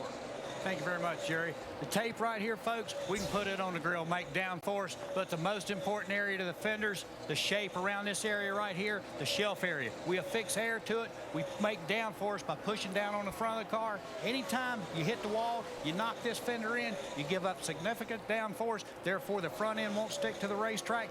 You lose the front end. It slides up the racetrack. That's what's happening with Dale Earnhardt's race car right now. Jerry? Thank you, Tim. Now we understand he's lost all that downforce and it's hard to get the nose to go anywhere. For more information on aerodynamics, log on to ESPN.com, search word Auto Tech. Carl Edwards has now led for the past 24 laps. Remember, Carl Edwards has had a tale of 2 seasons. His season got off to a rocking start here at the beginning of the year. Edwards, he's the guy to beat. Carl Edwards takes the victory. That's awesome. You want to talk about domination? I'm going to do a backflip here. Carl Edwards goes back to back. Now here comes Edwards. Fights his way to the inside. Edwards has the lead. You are getting it done. Carl Edwards will go back to back to back. His 4th win of the season at Nashville Super Speedway. Carl Edwards takes. Welcome back to the Dollar General 300. We're at Lowe's Motor Speedway, Concord, North Carolina. NASCAR Busch Series action. We are under caution for the 3rd time tonight. Debris on the front straightaway. Brought out the yellow flag, and that means that the leaders will be able to come on the pit road a little bit earlier than anticipated. Carl Edwards headed down, as are the others. Let's go down to Shannon Spake. Well, David Rudimann's best finish at this track is 20th. He is solidly running in the top 5 right now. He says the car has no front grip. They are going to make an air pressure adjustment and 4 tires. Dave. No rush was the call to the 60 car. Air pressure adjustments for Carl all the way around to help that car turn just a little bit better. Mike? Casey Kane's car just a little bit tight. Crew Chief Mike Shiplett attesting that, of course, to just doing a 2-tire change last time around. 4 tires this time as we go to Jamie. And Greg Biffle in his pit box trying to make a quicker pit stop than last time. He said the car's a little tight. He just wants 1 round in that left rear, little air pressure adjustment to free it up, and he's down and away. Doc? Really good pit stop this time for Biffle's bunch, and you see there's Edwards and Biffle. It's a push. Kyle Busch, Denny Hamlin up 3 spots. Casey Kane loses 1. And Jeff Burton gains 5 positions. Right here while we're doing this. Let's see where we're at, and then we'll work on the fenders at the same time. That's what Tim Brewer was talking about, trying to get those fenders pulled back out to get the downforce. By the way, the 90 car, Stephen Lott, the lucky dog, gets the free pass. He's the Aaron's lucky dog under this caution.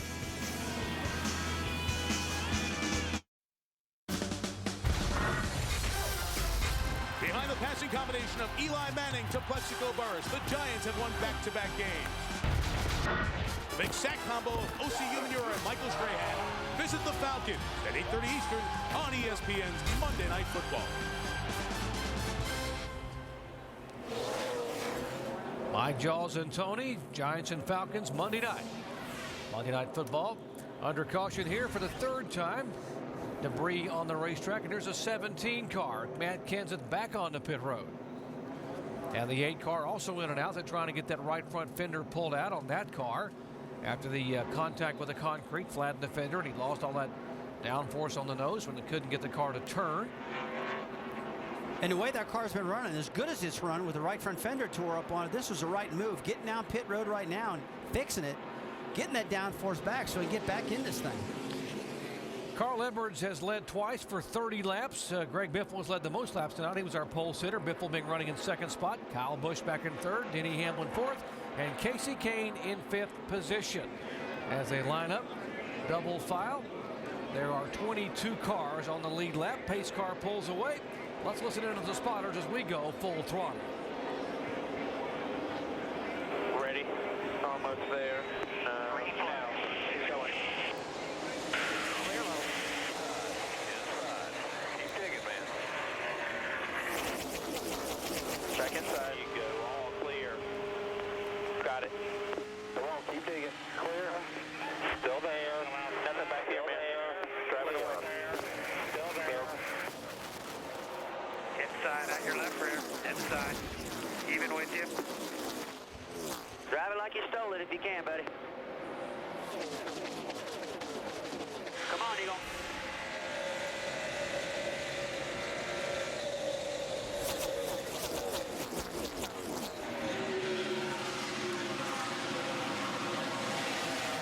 Carl Edwards showing the way. Biffle in second spot. And how about the shot of McMurray? He's driving this thing back through the field all the way from the back of the pack after that cut right rear tire. And here goes Biffle on the bottom of the racetrack trying to take the lead back away. That's where he's been so strong, right on the bottom of the racetrack. And also Carl Edwards has been good too down there. Hey, Biffle gets the lead away from Edwards. Probably a pit stop change, help that car a little bit. I think Greg Biffle's got a car that's better in the short run, so he can get this lead on Carl Edwards. After they run a few laps, it seems like the 60 car comes around. Denny Hamlin there for third position. There's the 20 car trying to move by Kyle Busch. Denny's had enough times right now to adjust on the car, try to get it handling better and see if he can catch his lead trio. But take a look at that 9 car, Casey Kane, working the top side again. How about this 29 car now? He's shown up at the front, started dead last, had a few problems, even had to go back to the back of the pack again after the first pit stop. You know, back up front. Burton's been so strong in his 29 car, Andy. Every time he drives this thing, it seems like he gets it to the front. And this is a bit of a Mr. Feel-Good for him. With all the problems he's had in his Cup car, it's got to be feel-good for him, as good as he's running right now. Here goes Kyle Busch back down on the inside of the 9 car. Casey Kane. Whoa, Kyle Busch. Oh, somehow he held on to that race car. Dave.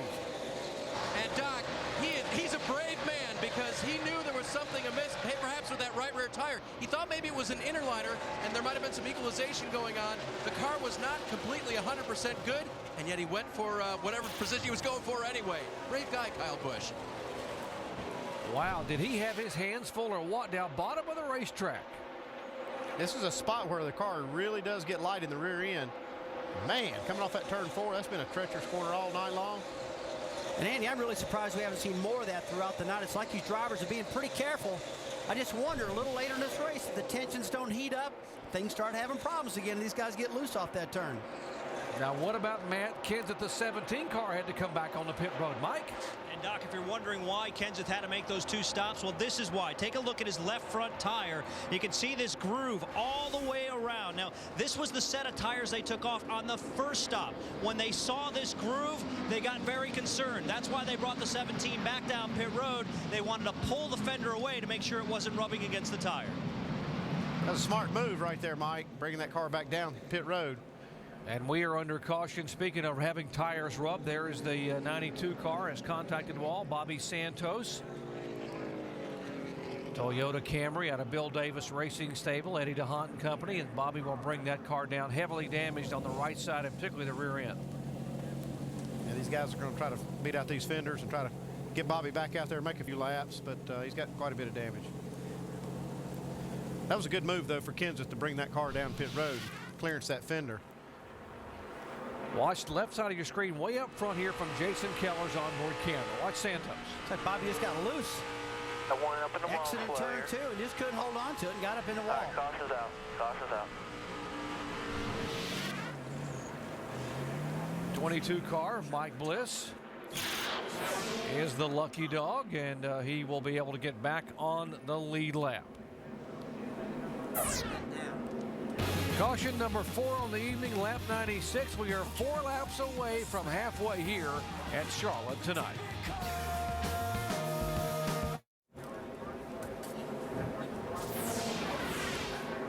Welcome back to Lowe's Motor Speedway here in Concord, North Carolina. NASCAR Busch Series action at Charlotte.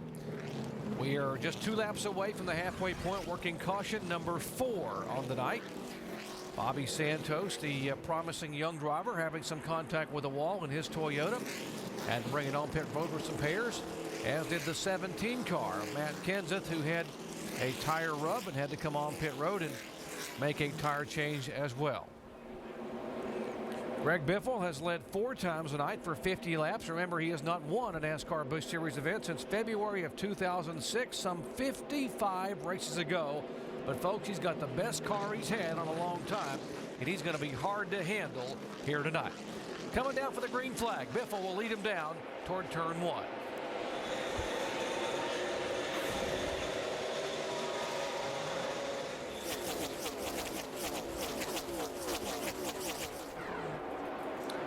Casey Kane going up high around the 88 car. Keselowski. Keselowski and Reed Sorensen trying to race for the lucky dog, the free pass if a caution comes out to get it. You see Mike Wallace and those guys racing down there trying to get that free pass. Carl Edwards trying to get the lead here away from Biffle, who took it away from him on the last restart. Can Edwards hang on? Remember, you talked about, Andy, Biffle really good in his short run. It looks like they've run enough laps for Carl Edwards' car to come around. Looks like these two have been passing each other back and forth throughout the night like this. These cars are almost equal. I mean, they're just, the lap times when we look at them, folks, when they go by, almost exactly the same speeds. This looks like fun. These guys probably having a good time running these Busch cars. Now, we talked about, we got 2 great drivers right there, sharing exactly the same setups, the same car owner, everything, and it's really showing right now. Dave, what's going on down there? Well, Rusty, relating to what Andy just talked about, short runs for Biffle. They talked to Carl Edwards on that last caution period. Hey, remember, Biffle's car went away a little bit. His short run was good, but you went right to him. Carl said, yeah, but remember, they're working on their stuff too. It looks like Carl's group is working a little better right now. Well, every time they get a pit stop, they're going to start working on the area that has a problem. And as this track is cooling down right now, we're getting into the night. Track temperature's getting cooler, the outside air temperature's cool, and the cars are getting tighter. Talk about tight competition. How about Denny Hamlin? He's back there trying to stay out of trouble. Remember, he had the contact with the wall during the practice. He's back there. Watch the 20 car.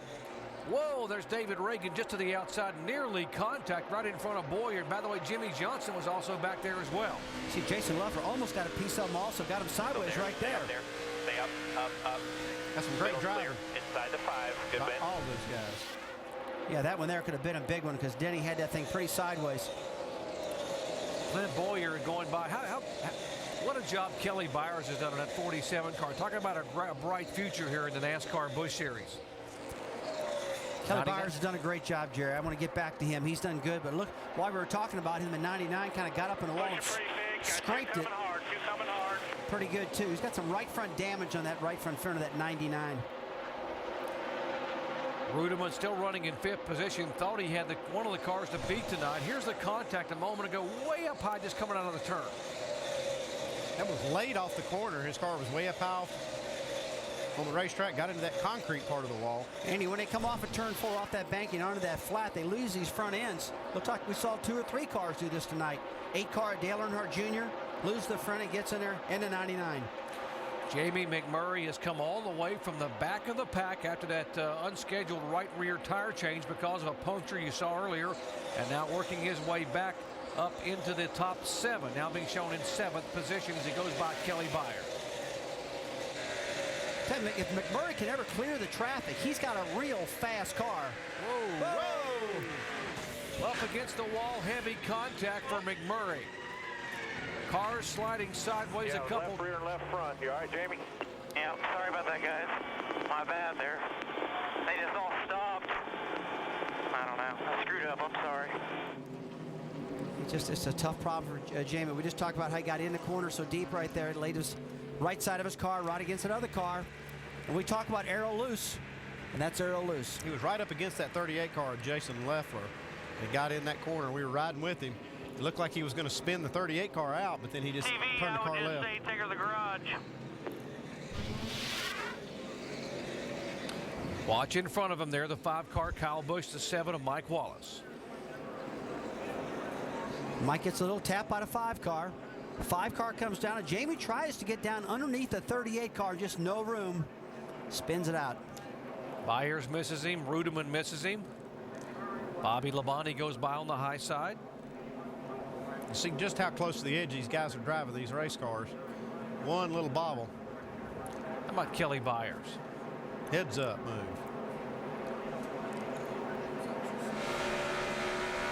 Take a look one more time. Underneath Jason Luffler, gets down the corner, got to check up a little bit, moves up, and goes to pull the front end down and just spins the car out. Boys, we just got spun. He went in hard with the right rear and the left, or the left rear and left front.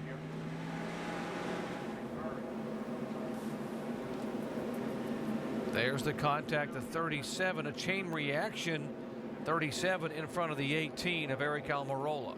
He sees this wreck happening up in front of him. He probably got on the brakes just a little too hard. The car turned sideways, and then he's into the wall too. Now, you can be way back behind these wrecks. When this happens, you start checking up, trying to slow down, and you end up getting in one yourself. Look at the damage on the right side of this car. This could hurt him in the points in this car owner championship. David Ruderman second in the series drivers points, by the way, and just trying to stay in front of. Check that fender. Check that fender. Let it down there. How's it look? Ruderman trying to stay in front of Kevin Harvick for second spot. Plenty of time. Pace car just now 1 and 2.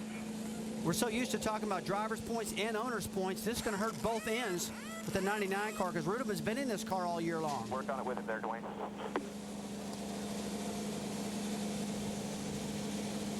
Trying to get the fender pulled away in the 99 car for David Ruderman, involved in this latest chain reaction crash involving Jamie McMurray, bringing out caution number 5 on lap 107. Restart when we come back. With just 6 races to go, the chase for the NASCAR Nextel Cup is heating up, and so are the tempers of the 12 chase drivers. But it's all smiles for Jeff Gordon after reclaiming the points lead from Jimmy Johnson in Talladega. The bell refires in the Bank of America 500 at Charlotte, Saturday night at 7 Eastern on ABC. We approach the halfway point of the chase for the NASCAR Nextel Cup, and here in the NASCAR Busch Series, here are the chase guys that are running tonight. 8 of them. That'll be in the competition tomorrow night. Beautiful aerial coverage from high above. Lowe's Motor Speedway, courtesy of our good friends at Goodyear, the official tire of NASCAR, helping NASCAR drivers get to the finish line for over 50 years.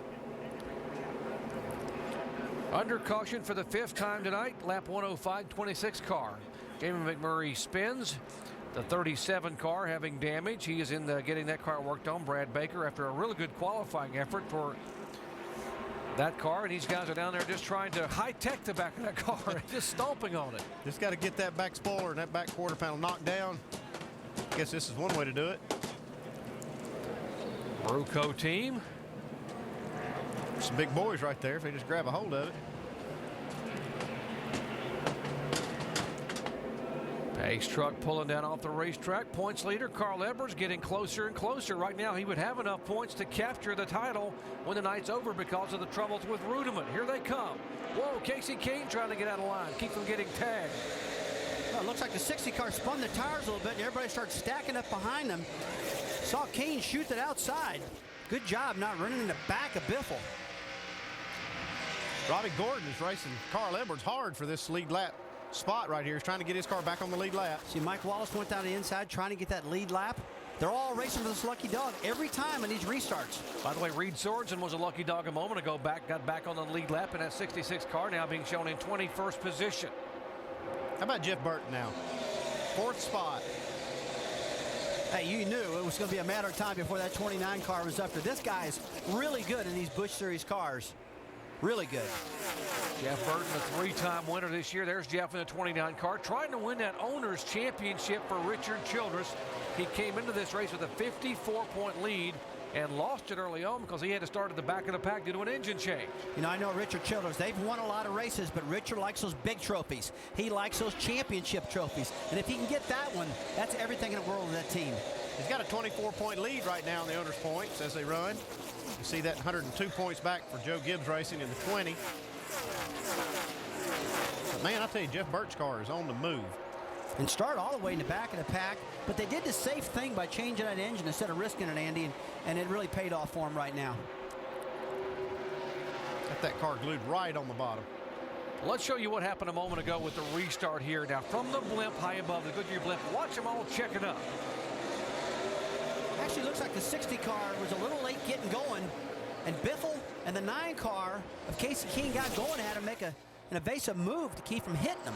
That looked like Kelly Byers in the 47 car got to the back of the 5. Maybe get the worst of that. Let's check in with Jamie Little. Well, you know, they may be teammates, Greg Biffle and Carl Edwards, that is, but Greg Biffle came over the radio a few moments ago a little frustrated. I'll jack him up if he mirror drives me. You go tell him. He's running for the championship. I'm running for the win tonight. If you're scared of me, Jack, you go let him know. And Greg Biffle, of course, saying Jack, meaning Jack Roush, his owner. So a little message for him. You know, it's a little frustrating. His teammate, Carl Edwards, has 4 wins, and Greg Biffle has 0. Well, he wants it tonight, guys. Well, Jamie, you can tell that Greg Biffle was frustrated there because from high above on our blimp shot, it looked like the 60 car just kind of do what I call brake checking. Just kind of took off a little bit, then stopped, let everybody get behind him. They took back off, and that's what Greg's upset about. They used to do that in short track racing. You don't do that here at this track, and that's got Biffle mad. Yeah, Greg said I'll jack him up if he mirror drives me. Meaning, of course, he would take his front end and just blip the back of that car in front of him off the ground. I think that's what he means. I think that's what jack up means in that one. I like how you explain that, Jerry. That's a pretty good explanation there. Here's where the Roush Fenway car. I'd like to be Jack Roush after hear all these guys talking about what they want. Edwards first, Biffle second, David Reagan. How good is that rookie? 5th spot, Matt Kenseth and McMurray, because of being involved in an incident just a little bit ago, in 35th position. We haven't said much about last year's Nextel Cup champion, Jimmy Johnson, running only his 3rd NASCAR Busch Series event of the year. Take a look at those Hendrick cars, bumper to bumper there, Jerry. Johnson working the bottom side of the racetrack, and they've been pretty well glued together all night long. Kyle Busch, Jimmy Johnson, pretty equal cars there. Shannon? Well, you know, I talked to his crew chief, Chad Walters, before the race. I asked him if he was at all concerned that they were starting 31st so far in the back of the field, and he said, no way. I didn't think we were going to qualify that bad, but I have no concerns about this car in the race. Now, Jimmy has struggled with this car all race long. In fact, at one point, he told his crew chief, I don't know what to tell you. I don't know how we're going to fix this. But on that last pit stop, they came down, made an air pressure adjustment. Now, Jimmy says this car is good, and you can see as he's climbing up the board. Andy, it looks to me like I've been watching the 48 all night long. It looks like he's been driving a little conservative, pretty careful, methodical, making these changes. Well, he does have a lot to lose here. He doesn't want to go out here and get in a bad wreck or something, leading the points or running second in points in the Cup Series. So he's just going to get what he can get, and he's not going to take any chances. Right now, Johnson's running in 7th position. Here's Bobby Labonte on the 77 and 11th, and the 18 car of Eric Almirola pulling right up on the back of Labonte. Watch this just a moment ago. So Bobby Labonte's got a good run, sticks it in there, and ooh, almost runs out of room, and does run out of room. We see a hand out the window of the 77 car, pointing at Eric Almirola. Bobby's like, hey, I'm up here. Still there. Could actually be a spotter there that maybe didn't tell Eric that he had a car on the outside. Andy, looks like a good thing if there was anything good out of that. It doesn't look like he's got damage on the right front fender of the 77 car, which is going to mess up his downforce. Bobby Labonte now right in front of the 17 car of Kenseth, who's now going to be in the middle groove and trying to get through these 2 guys. I need to get away from this, says Matt. Well, Matt's got a fast car, Jerry. He just wants to get up to the front. We saw with that left front fender on top of Matt Kenseth's car was tearing up that tire. Hoping that wouldn't happen anymore. Dave Blaney, who won this race a year ago in his first ever Busch victory, slowing down in this Toyota. Sounds like they've got an engine problem. Said take it to the garage. No RPMs. Something the whole time, like electrical something, you know, but. Well, you never know what it is when you have no RPM and an engine not running. It could be ignition coil, ignition box, anything like that. Blaney, the win here a year ago, the great 3rd place finish at Talladega last week, but it wasn't to be here tonight in the NASCAR Busch Series. Still chasing the points leader, Carl Edwards, just 78 laps to go.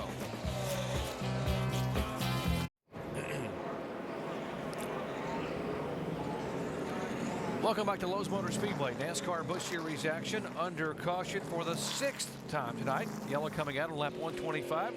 Blake Borkland in the 28 car. Having trouble, apparently losing an engine. There's the big plume of smoke behind his Chevy, and that will bring out the yellow flag every time. Does a great job of getting it down on the apron. as soon as he could. And if you want to lose an engine, you want to lose it where he did, about in the middle of front straightaway. He had time to slow the car down before the oil got underneath the rear tires getting into turn 1. Yeah, his owners, Jay Robinson, Troy Stafford, saying they're excited about some potential for 2008 with that 28 car, maybe getting a full-time, big-time sponsor, maybe the Border Patrol back on that car and running full-time with a Busch Series regular for the entire season. Tough break, though, here tonight. Pit road still closed. Whoa! They thought it was open. It was not. That red light still flashing on the end of pit road. They got to stay on the racetrack. Don't want to give it away. That was a close call right there. The red light was still blinking. Those guys must have been told the pit road was going to be open. Now look how much oil Blake Borkland put on the racetrack. He blew up at the start-finish line and coasted down into one with oil is pouring out of this car. And Andy, you were right. He did a great job getting that thing off the track because that could have been a huge crash. That's a lot of oil. Now, how about the close calls? There's the light still blinking red. See the red flag waving there with the yellow cross where it's closed, guys. It's closed. Here they come. Nope, nope, nope. There's a commitment cone. Oh, just got back before the commitment cone. Were they thinking about it? Was that a fake move? Was that? It could have been, but I don't think it was. I think it was just somebody maybe told these guys that pit road was going to be open. And then as they get here, they say, wait a minute, that's a red light we see. There's a red light and a red flag also. There's two bad things, but you know, it's kind of like monkey see, monkey do. One of them dumps down, the other one comes behind him, and they're all about to jump off the cliff together on that one. Okay, crew chief, if they come in this time, can they make it on fuel? It's going to be close, but yeah, I think there will be some cars that can make it from here.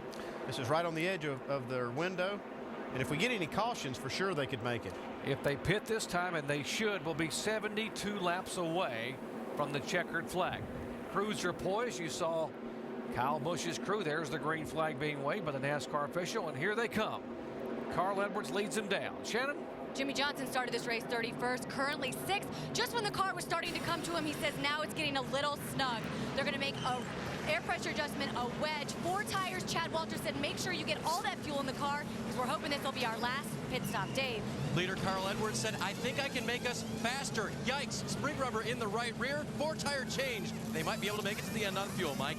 You saw the oil on the racetrack. Well, there's plenty of oil on the windshield of Casey Kane's car as well. They'll clean that off.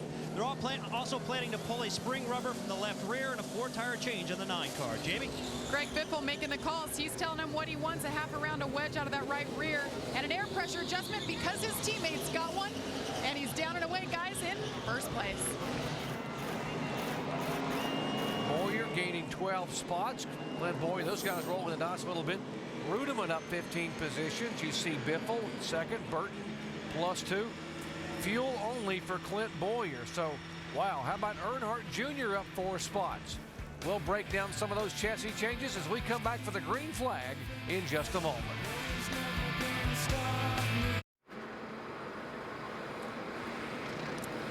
Back at Lowe's Motor Speedway under caution for the 6th time tonight. Some pit strategy now being played on pit road for what could be the final pit stop of the evening. How about the 2 car? Dan Deeringhoff, the crew chief.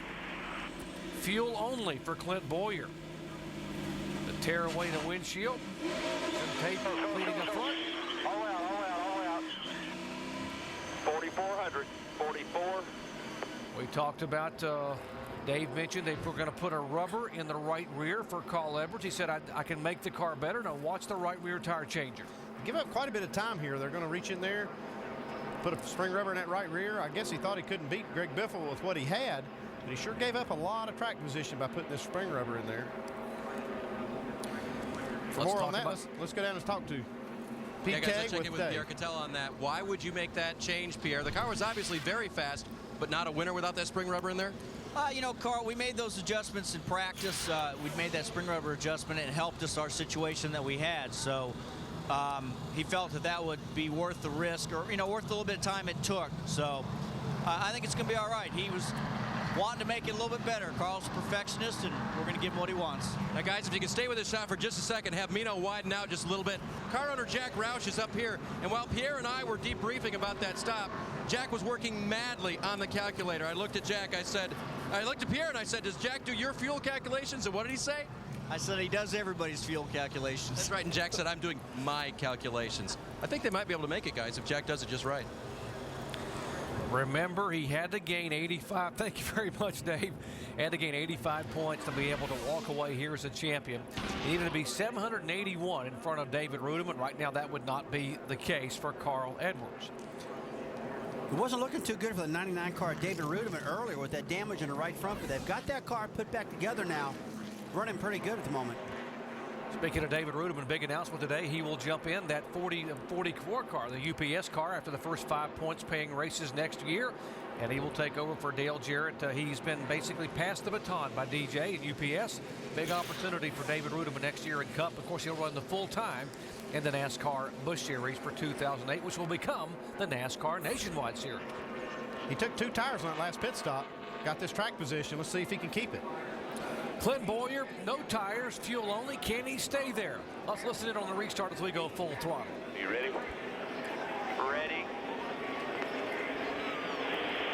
Green flag, green flag. Inside corner. Clear low, all clear.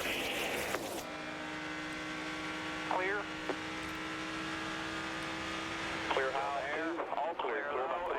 Clear about 3 back to the 16. Whoa, Jimmy Johnson, Kenseth involved. Carl Edwards involved.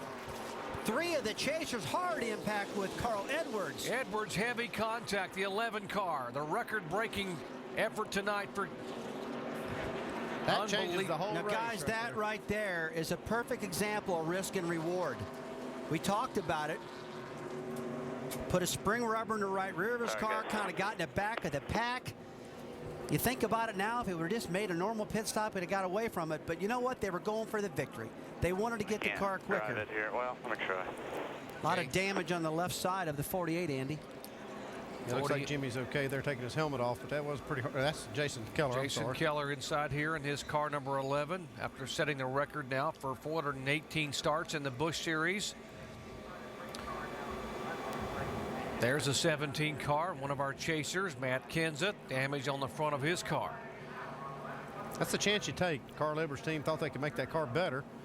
They make the adjustments and take that track position back to 10th spot, but boy, it was a You got to wonder if Carl ever thought that he was going to go from the lead all the way back to 19th in that restart, though. I mean, that was a big loss by what the rest of the teams did. A lot of teams did 2 tires, fuel only, and got way ahead of them. Second race in a row in the Busch car that Carl Edwards is taking a hard lick. He finished 38th at Kansas City. Remember, head on into the wall. Heavy, heavy contact. His first DNF of the year. He may be getting back-to-back DNFs here. Watch this trouble in the turns. Looked like Jimmy Johnson's car at 48 just turned around. Carl Edwards tried to avoid it, got down into that car, 11 car of Jason Keller. 48 looks like you're exactly right. Just flat got loose. Then the chain reaction starts. And when it starts here at Lowe's Motor Speedway, it's hard to get out of it. Look at all that smoke. Drivers are trying to drive through that smoke. They got no vision. They just keep piling up in each other. See the 17 car hit the inside wall now from Jason Keller's on board.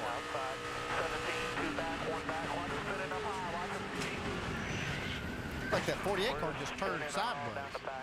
No warning. Gotta hate this for Jason Keller. Had such a good start, breaking the record, Tommy Houston's record. Then it ends in a big crash right now. Just in the wrong place, wrong time. Absolutely. Again, top of your screen, 48 goes around. The 60 trying to wall up. Keller is right there with him. There's contact between the 11 and 60. Kansas spinning. And guys, this is kind of reminiscent of Kansas City a couple weeks ago when we saw all the chase contenders all piling up into each other. 6 crashes there. Got 3 of them here. Hard impact by the 60 on the inside wall. 10-4, I'm sorry. I don't know how I got so loose up there. Just kind of lost it, I guess. All right, guys, we're all done here. Let's pack up. And Jimmy did fine, buddy. Gave it all we had. Jimmy Johnson's radio. He was hoping to be able, he's never won a Busch race here. Only won 1 Busch race in his career, that coming in Chicago back in 2001. Loves this racetrack. That's why he wanted to run the NASCAR Busch Series event here at the home track. Now, Andy, I want to spin a positive on this. The 3 chase contenders we saw get involved in this wreck, they probably learned something from this. Tire pressure settings, Jimmy, know how loose he got. I mean, as a crew chief, they'd be coming back to you talking about the things they've learned right now. Obviously, they would.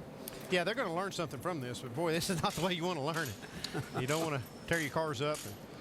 Well, how about the face a moment ago of Jack Roush? He saw two of his cars that were contenders, two of his drivers who are in the chase for tomorrow night's race, heavily damaged here. Dave. Well, with Jack Roush right now, guys, and he's been in this business a long time, so it's kind of the risk-reward thing, taking the time to put in the spring rubber, put these guys back in the queue, Jack. Right move?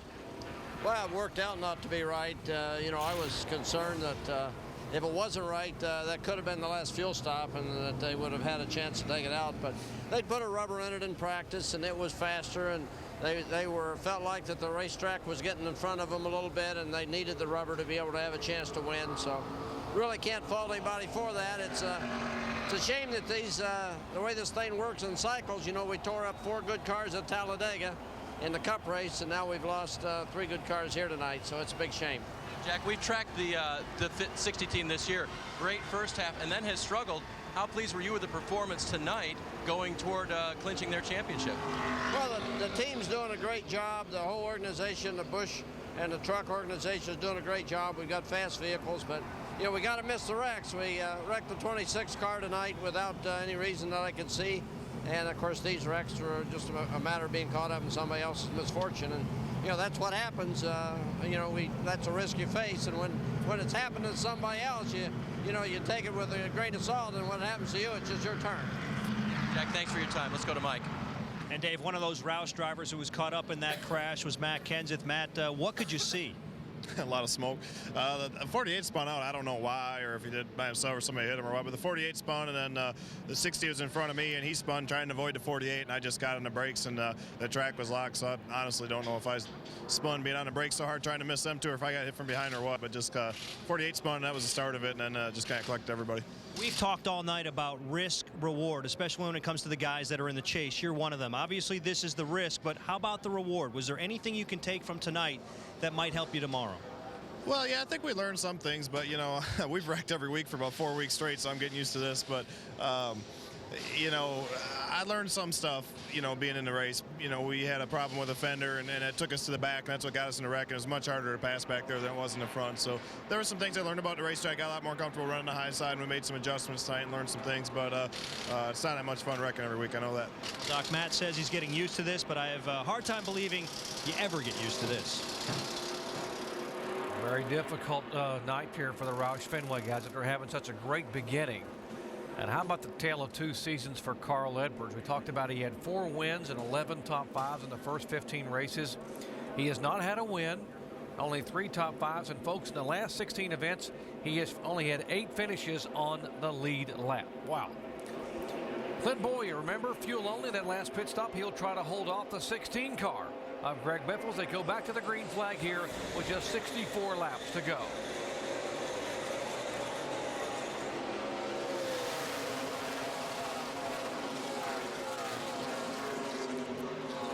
There's the 29 car is up there. That's Burton. How about Dale Earnhardt Jr. after getting that right front fender pulled back out?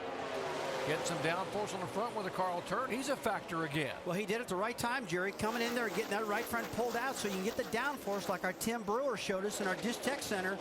That makes the car run faster. He did it at the right time, and it's paying off. See the leaders now, so he's motivated, getting up on that wheel. 62 laps to go.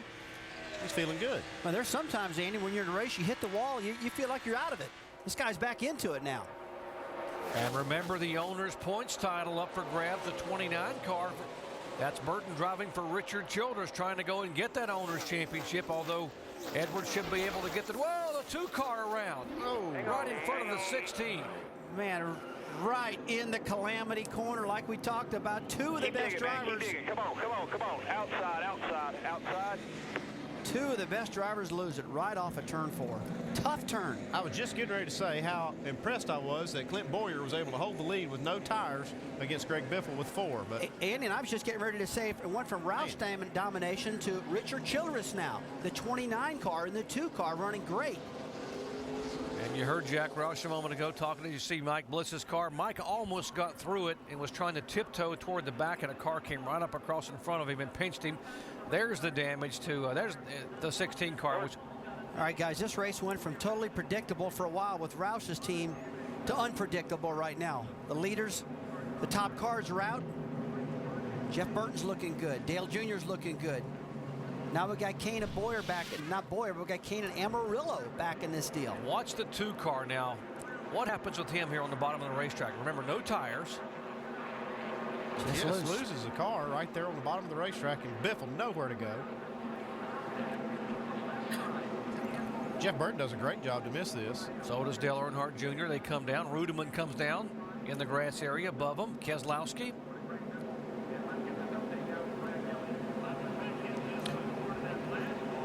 Looked like Mike Bliss got the worst of this right here at the tail end. You see this 36 car spinning around.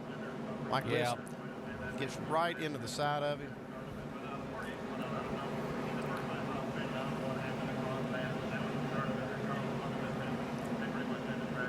There's the 11 car that was being dragged around the racetrack. You see this car being towed right along the low line of the racetrack. Makes you wonder if maybe some of this oil and water residue wasn't still down in that bottom groove. Well, we'd have to see how much they drug it around the racetrack. It looks right now that the track is clear. I don't see any oil streaks on it, anything like that. Clint's right on the white line, right on the bottom. The car just starts to step out real easy. And Mike Biffle had no place to go, just right up in front of him. That has really been a treacherous corner today. Our Shannon Spake is caught up with Carl Edwards. All right, Carl Edwards walking through the garage area, released from the infield care center. You guys took a gamble, came down pit road, spring rubber, long pit stop. You went to the back of the field. Was that the wrong decision to make? No, a lot of people are going to, be down on PK for that, but it didn't look like the front of the field was a safe place to be either. So we were doing the best we could to get that Scott's Fusion to victory lane. And it's just, all the guys at the shop, my sponsors, everyone, I feel bad that we're in this situation with the owner's points. It looks like the 29's leading the race now. So we did what we could to win the race. We had the fastest car. And I should have just locked it down and slid, but I knew there was a lot of guys behind me, so I tried the best I could to save it. And it didn't work out. But I got to say get well to my Aunt Terry and Randy Fuller's dad and my buddy John Cena. But just, man, I mean, it's just crazy. We had the fastest car, and too bad we didn't win. All right, thanks, Carl. Made a calculated adjustment on pit road, got him in the back of the pack and involved in that one. And in this one here a moment ago, when they're trying to drag some of the other cars off the track, a lot of fluid came out of that 11 car. There's Carl. Well, you talk about a tale of two races. He finished 38th last time out at Kansas City. And right now he would be shown in 30th position. So 2 consecutive DNFs back-to-back for Carl Edwards.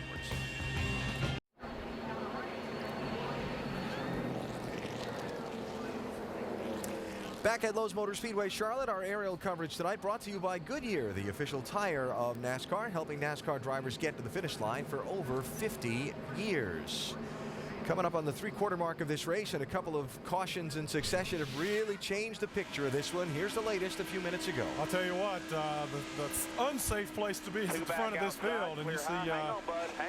Hang on. Just leading the race and get away from. I mean, that's just incredible. You think this is happening in the back of the field, but it's mayhem in the PM all of a sudden here. There you go. Clint Boyer spins, collects Greg Biffle.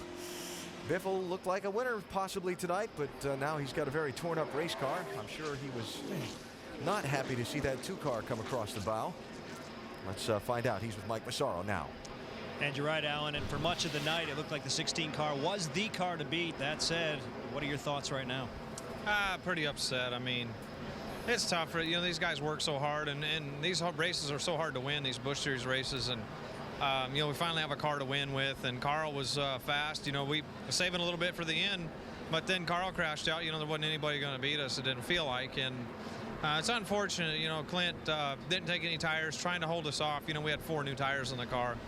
And normally, experienced guys like that don't make those kinds of mistakes. It's inexperienced guys driving over their head make mistakes like that. And, we all make mistakes, and it just got out from under him.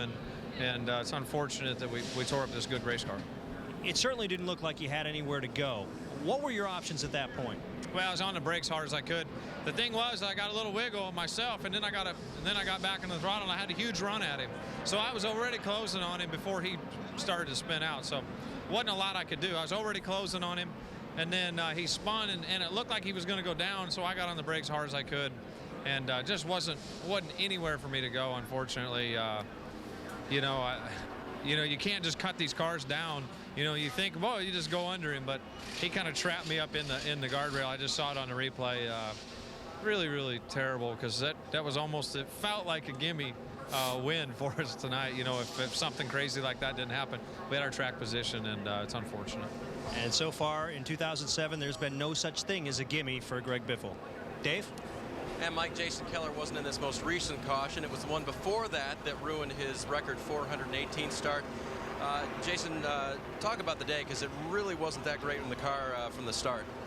I really struggled. I tell you what, a lot of build-up leading to the 418 start, and I'm still proud of that fact. But man, I tell you, when that green flag fell, just really disappointed that we couldn't. It wasn't for the lack of effort, you know, but just disappointing. And then on top of that, get a car tore up like that too. And I was really, literally, I already asked, you know, if anybody was on my same lap. I was just trying to stay out of everybody's way, and they got the racing tight there. But you know, it's just one of those things, and very, very blessed to have 418 starts. So I'm not going to belittle that. I mean, it's a huge accomplishment of what we've been able to do, and I'll pout for about 24 hours, and then I'll be ready to go for 419.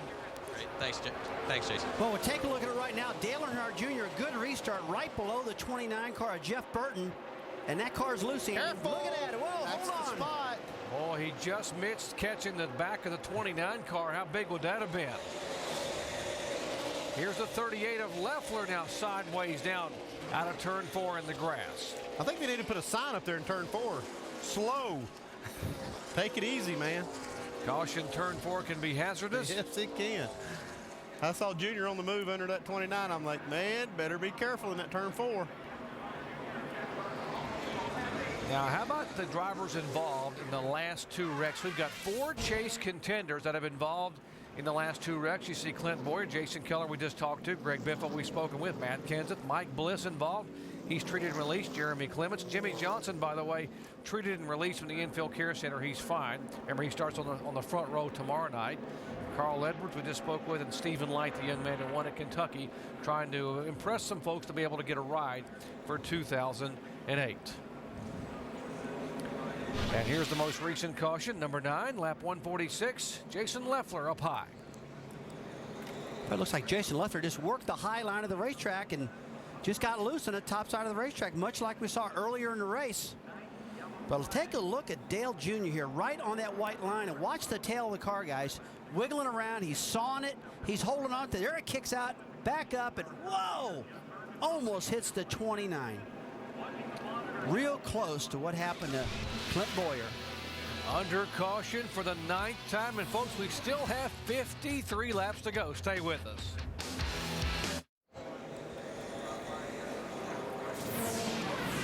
Back at Lowe's Motor Speedway, glad to have you with us. The final 51 laps of the NASCAR Busch Series event at Charlotte. We have had a rash of yellow fever, 9 caution flags thus far for 37 laps. The latest coming out on lap 146 by the 38 car, Jason Leffler.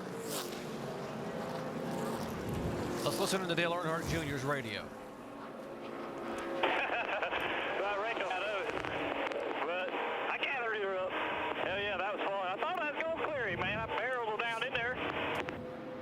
Almost got him at 1 and 2. I need to tell me to come on up, man. Hell, I can come up. He was at your door. Oh, no, that's not almost. No, you were on your way there, though. He was on you real tight, like right on you. Look at it again here. Now watch the car. Watch that left front tire. Back and forth, back and forth. Whoa. Man, that is one slick corner. It's awful tight off of turn 4. And Andy, you think these cars got like 6-inch rear spoilers tomorrow, almost an inch less rear spoiler, a lot less downforce. You think they're spinning out now? Wait till tomorrow night. With a NASCAR Nextel Cup championship on the line. Here they come down. Speaking of trying to get to the championship. Jeff Burton has gone from worst to first here. Started at the back of the pack.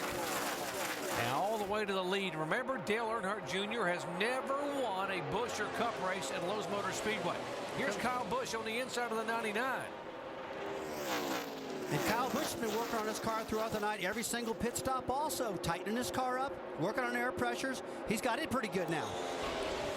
Andy, one of the guys you talked about, David Rudiman, is he a potential for a breakthrough winner tonight? Well, that's what we thought about. Start the race, we thought that this would be the candidate that would be the most likely to be the breakout guy, but he's been against the wall once tonight.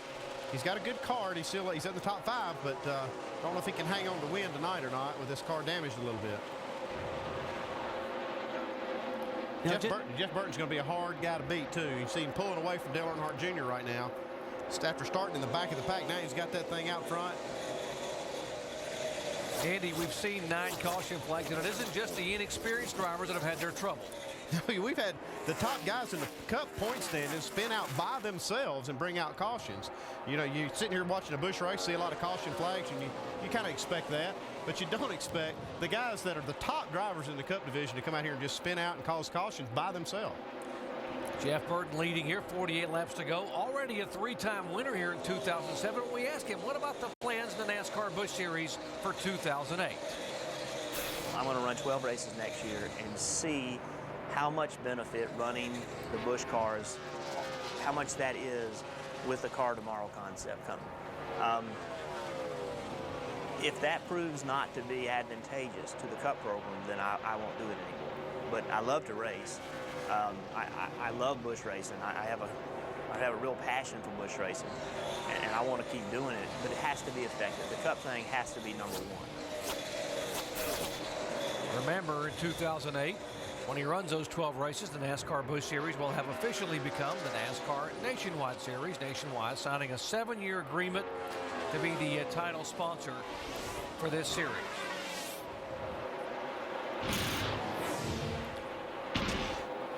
Three wins this season, 4th all-time in terms of total wins in NASCAR Busch Series. Mark Martin. How about the Ironman Jack Ingram, Kevin Harvick, of course, last year's champion, and now Jeff Burton. Guys, you talk about fast right now. The 2 car is flying right now, trying to get himself back up to the front of that pack. He's got a great car tonight, too, recovering from that wreck while leading the race. But take a look at the 66 with Reed Sorensen. They've got that car handled a lot better, working the top side of the track. Clint Boyer's car's not damaged too bad here. I thought maybe that wreck was going to hurt his car, but he's running fast still. Dave? Yeah, they came down pit road, guys. They pounded out especially the left front fender of that car, put on 4 fresh tires. Actually, they look scuffed on the 2 cars, so he's got pretty good rubber on it, as well as a body that's not too bad on that car. And he's a little more cautious now coming out of 4, I think. Okay, he better be cautious coming out of 4, because, you know, you learn from your mistakes, and it just got rattled from underneath him. But some of the best drivers out there, it's happened to him throughout the night. I'm just still thinking about tomorrow night's race, guys. With that less rear spoiler, as much as they're spinning out right now, we could have a big one tomorrow night. Well, for more information on tires, you can log on to ESPN.com. Search word safety. Understanding how important those 4 fresh Goodyears were. For Boyer, just couldn't quite get the car to stick there coming out of turn 4. Rusty Wallace, can you explain to me, we keep talking about turn 4 being so treacherous. What exactly is the problem? Why are we seeing all of these cautions and spinouts in turn 4? Well, Brad, this is the same racetrack we've always had, the same transitions and everything, but it's fresh pavement. And Charlotte always has had the same problem. Coming off of turn 4, the banking flattens out very quickly onto the front straightaway. Right now, since the asphalt's so fresh, we got really hard tires that Goodyear's brought. This racetrack's going to have to season in more. Goodyear's going to have to get some softer tires back on these cars before we see this problem stop. I'm afraid right now it's going to happen for a while until we get these tires softened up. And by the way, there's nothing wrong with the tires whatsoever. It's just a combination of the fresh asphalt, the high speeds. 41 laps to go. 29 car, a 2-time winner here at Lowe's Motor Speedway in the Busch competition, a 3-time winner already in 2007. Jerry, the speeds that Jeff Burton's running right now are in the top 10 of the qualifying speeds that these guys did. In fact, a little while ago, he ran the fastest lap of the race, almost at pole speed. I couldn't believe how fast Jeff was running in that clean air once he got out front. Jeff Burton drove this car to victory at California just about a month ago. Led 52 laps there on the 2-mile track. He has now led here a handful of laps and trying to set sail down to the checkered flag.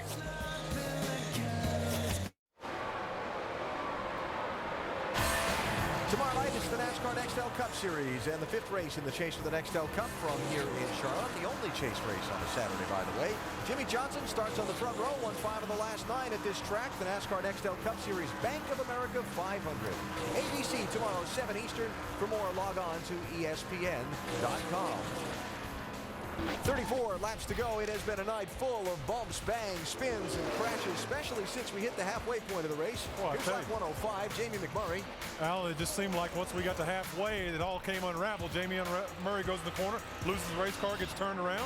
Jimmy Johnson spins out. Carl Edwards, the championship leader, collected. That's right. Jimmy gets turned around, and all mayhem broke loose. Now, on a point, I may add that you called 3 seconds before it happened. So we'll take no credit for that. There's Clint Boyer leading the race in turn 4. Spins out, collects Greg Biffle, a guy who led a lot of this race earlier. 53 laps for Biffle.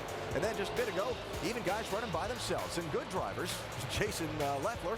I mean, it's almost like they're on ice when they go into turn 4. And watching the veteran drivers spin out and just lose these race cars, very, very scary.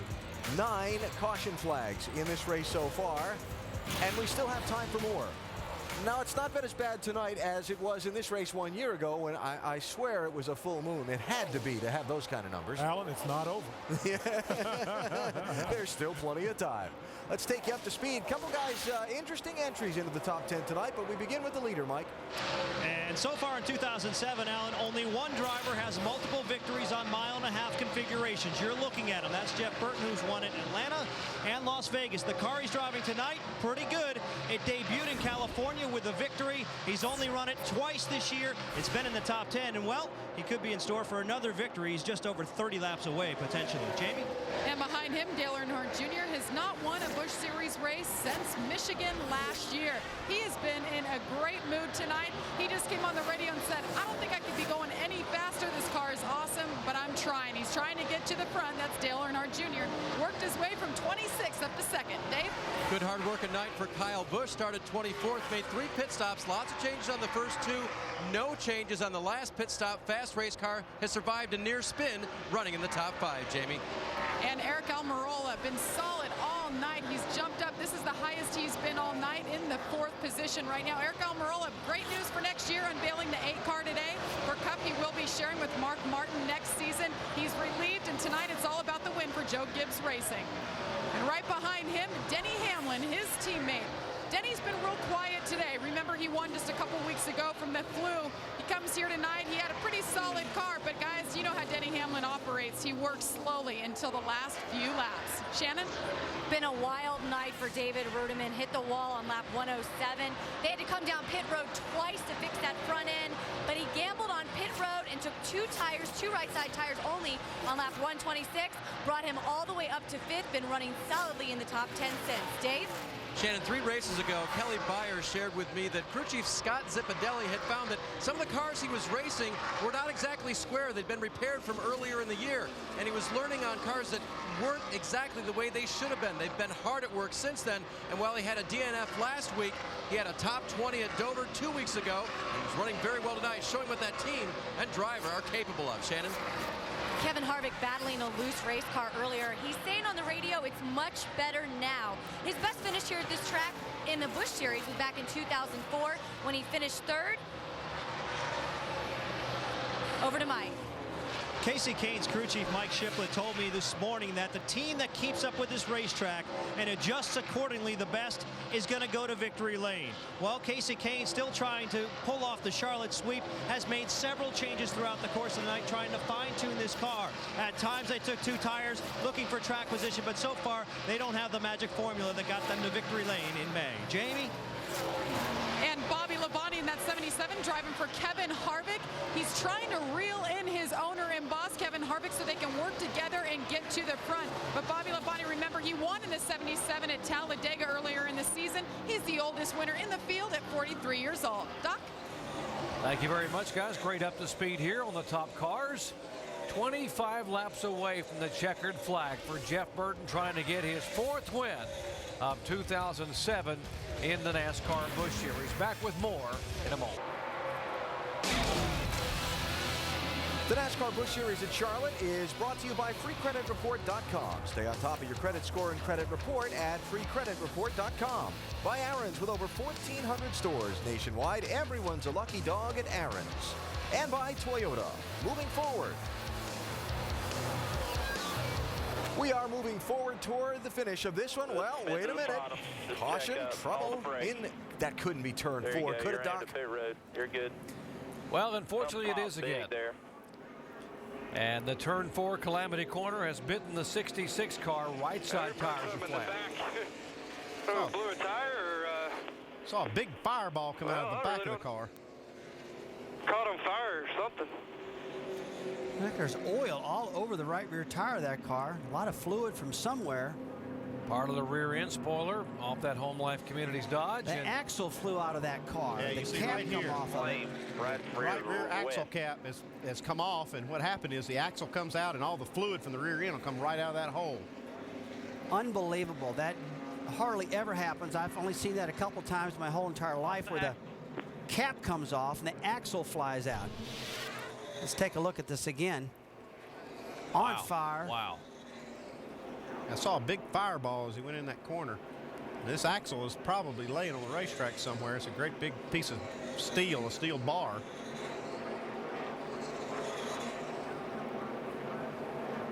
And you know, guys, those things just don't come out all by themselves. Something had been loose, maybe left loose, the cap flew off, axle flew out, and the car is destroyed because of it. Now, while this was happening, Dale Earnhardt Jr. in the 8 car was moving in on the 29. These two guys have been running radically different lines. Junior working the very, very top of the racetrack, while the 29's been on the bottom. You see this momentum, and man, if that caution hadn't come out right there, I believe Junior might would have had some. And that's where the caution came out. They both backed off. Boy, a tough break. Reed Sorensen had driven this car all the way back into the top 12. Now they head back to the garage area. He did a lot of work in this car, a lot of chassis work, helping Steve, the whole team. Steve Wallace, Reed Sorensen got involved in this, only to end with a mechanical failure. 17 laps to go. Jeff Burton, Earnhardt Jr., Kyle Busch, Eric Almirola, Denny Hamlin, and Kelly Byers. Great run for Byers, back in 6th spot. Back with the green flag here in just a moment.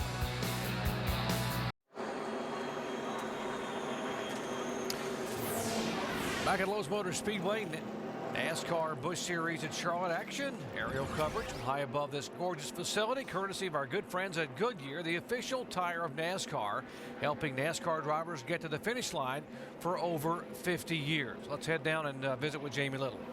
And I'm joined now by Mike Gricci, crew chief for Dale Earnhardt Jr. I've never seen a crew chief quite stand up and go up and down and pace like you are, but you guys are having a good time. You gonna be able to laugh yourself all the way to victory lane here tonight? I hope so.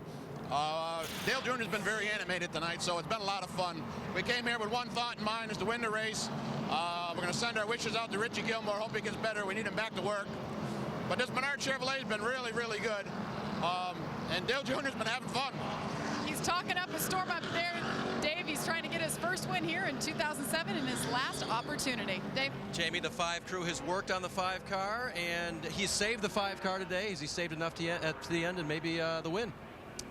I don't know. This Stay Green winterizer at Lowe's Chevrolet Monte Carlo SS has been very good all night long. These guys have done a good job for us. That 8's final extra gear there, I don't know where he got that from, but he got real good up top there. So who knows? Maybe the 829 get to racing and we can get by them. So we'll see what happens. Kyle's been having a good time out there. Rusty, you compare this place to Winchester. He's having so much fun. Mike? Well, Dave, the 29 car looked pretty dominant in the last run, but despite that, they were thinking about pitting the last time around. What was the thought process there? Why'd you change your mind? Oh, I don't know. Just, we know everyone scans their radios, try to get everyone going one direction to see what everyone else's reaction is. But looked like with the oil down the track, it was going to be a while till we go back green. Kansas made a mistake late on and pitted, and we probably should have stayed out. And we'll just have to see how it does. Get everything cooled down again. So you guys sound like they're playing a little bit of poker on the radio, trying to tempt some other people to come down pit road. Look at Kim Burton now, just to his right there. That is the wife of Jeff Burton. You think she's not pensive and has a lot on her mind? She's seen these guys hit the wall and all the situations. They are so close. They are partners. They are best friends, and they're all about what happens in racing. Let's listen in to this relationship between driver and wife, Jeff and Kim Burton.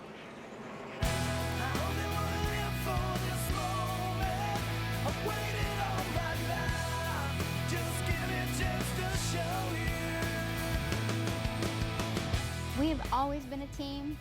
When he got the chance to go cup racing, we didn't know if it was going to last 1 year or 2, and I just wanted to be with him and experience everything that he's experiencing.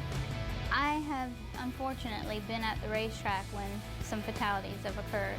I know that it can happen again.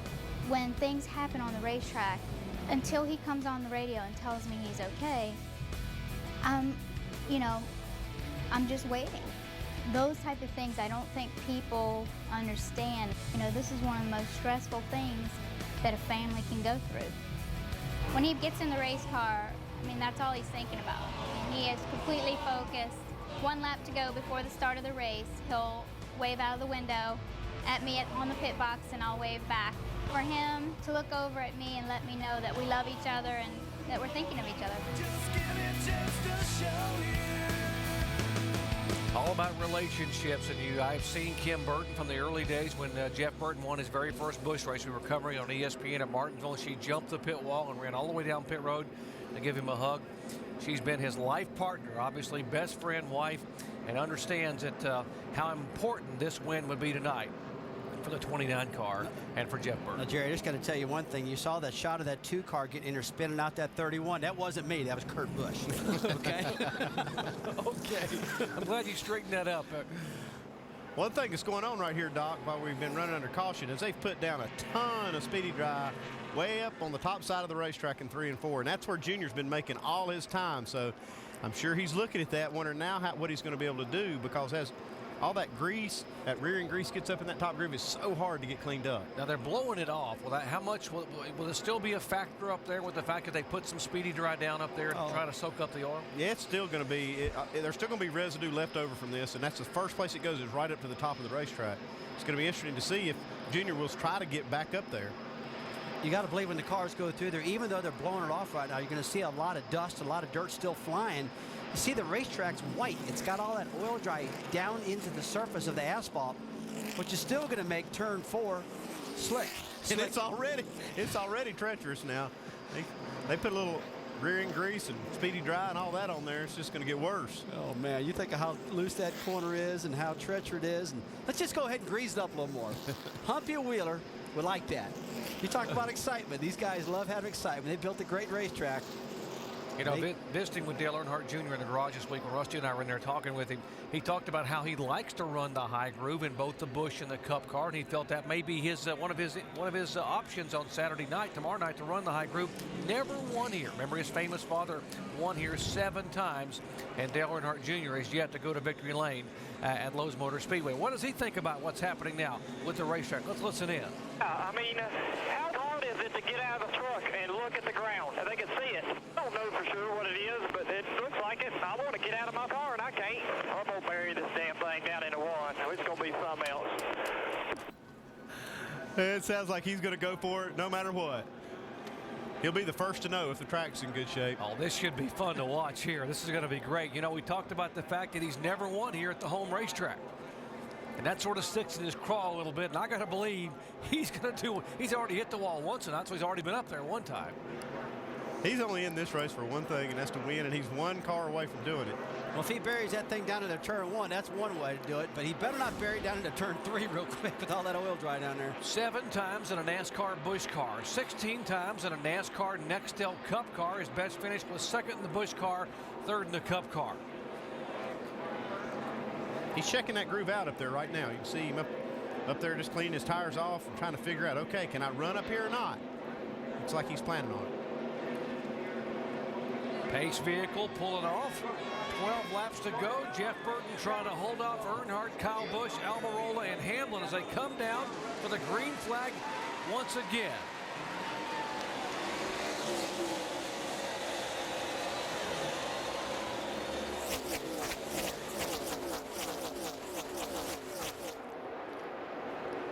Up high, Kyle Busch. Earnhardt Jr. down on the bottom of the racetrack, right in the tracks of the 29 car. Now, will he take the run and go high in 3? Looks like he's going to try it. Oh, hanging on. Track's still dirty, guys. Look at all that dirt off underneath the 8 car. Can he get out of 4 without? Yeah, he just gets out of turn 4. Yeah, he's got 10 laps now to do it. And he can't spend a lot of time cleaning off his groove, but he's got 10 laps to get it done. Jeff Burton's got the clean air, and that's everything in the world. Fleeting all that downforce. Every time you see the cars out front, seems like they're always faster. And here comes Kyle Busch in the 5 car. Yeah, don't look now. That 5 car is pedaling in a hurry. Now this track's going to get cleaned off more and more. It's going to let Junior kind of get back in his groove. But look how dirty, Andy, that corner still is. It's just really dirty now with just 10 laps to go. 21 cars on the lead lap. Great finish here at Lowe's Motor Speedway in the NASCAR Busch Series cars. Goes to the top side in 1 and 2. Here comes Kyle Busch on the inside. He's just trying to make something happen. And Busch has got to run down the back straightaway, getting into 3 on him. Junior's got to go to the top side now. Try it out. Thought twice, brings it back down. It's just too dirty up there right now, guys. 9 laps to go. This is the battle for second spot. 3 wide here, the 33 car of Harvick, the 6 of Reagan, and the 2 of Boyer. Boyer's still digging in the top 10 now. That is 10th, 11th, and 12th position. And you can feel it right now. The tension's really heating up with these drivers. 8 laps to go. They know they got to get it done. Look at this. 4 of them in a pack going down the back straightaway into 3. They take the 9th spot away from Casey Kane, does David Reagan. Here goes Boyer for 10th. Eric Almirola on the bottom of the racetrack trying to get underneath Dale Jr. We haven't heard much of him, Andy, all night long. Here he is, that 18 car strong. But it's just a shame that Dale Jr.'s groove got taken away from him by all that speedy drive up there. He had something going until that happened. Almirola, who will drive partially for the year next year in the 8 Cup car. That Dale Earnhardt Jr. is vacating, now takes a spot away from Dale Jr. with just 7 laps to go. Junior's on the top side of the racetrack just working that oil dry in, getting that track cleaned up all by himself. Nobody else helping him. He's up there just trying to get his groove back. And man, he is up in dangerous territory right there. There's not much room up there. Jeff Burton a 2nd and a 10th over Kyle Busch. Almirola is 3rd, Earnhardt Jr. 4th, Hamlin 5th, and Kelly Byers trying to hold on for his career best finish in 6th. Right now, Jeff Burton just went by and outrun the field by 0.2 of a second. And folks, that's a lot. That's a lot faster. If you can put 0.2 a lap on your next competitor, you're going to be way ahead. With 5 laps, that's about probably 10 car lengths you can pull away from them. He's had this car glued right to the bottom of the racetrack all night long. This car's handled great on the bottom, and it turned out to be to his advantage. If you just joined our coverage, Jeff Burton had to make an engine change before they qualified. He had to start dead last in his field. He's gone from worst to first here, trying to pick up his 4th win of 2007 and 3rd ever at Lowe's Motor Speedway. And right now, Jeff Burton's thinking, guys, don't wreck. Let's just get this thing to the end and talk about a morale builder. If Jeff Burton can win this thing after all the problems he's had. Looks like Dale Earnhardt Jr. is going to get his groove cleaned off, but it's going to be maybe just a little too late to get Jeff Burton. Going back around the 18 car of Eric Almirola.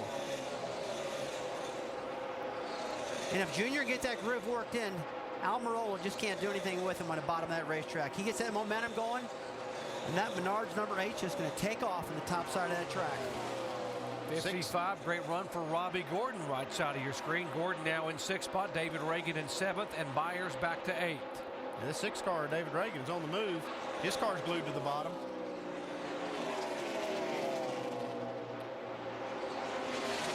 David Reagan's career best finish, 3rd at Richmond, and he did it just like this in the late laps, just picking them off one by one in the last 5 laps of that race, trying to get the 55 car for 6th position. Last lap, Dale Earnhardt Jr. was the fastest car on the racetrack, but he lost too much ground here after this restart. He's got that groove working again. White flag, bring her home. But just too late. Well, take a look at the distance that Burton's putting on the 2nd place car of Kyle Busch. He's just really checked out on him right now. Jeff Burton a two-time winner at Lowe's Motor Speedway. One of 8 drivers in the NASCAR Nextel Cup chase that wanted to run the NASCAR Busch Series on Friday night. Same car he took to victory lane at California a month ago. Changed an engine, went from the back of the pack, from worst to first, and Jeff Burton takes the win at Lowe's Motor Speedway. Here's the race to the line. The 2-car trying to get by Byers for position. That's Boyer. And Byers and Boyer will get an 8 spot over Byers and Harvick and Keselowski.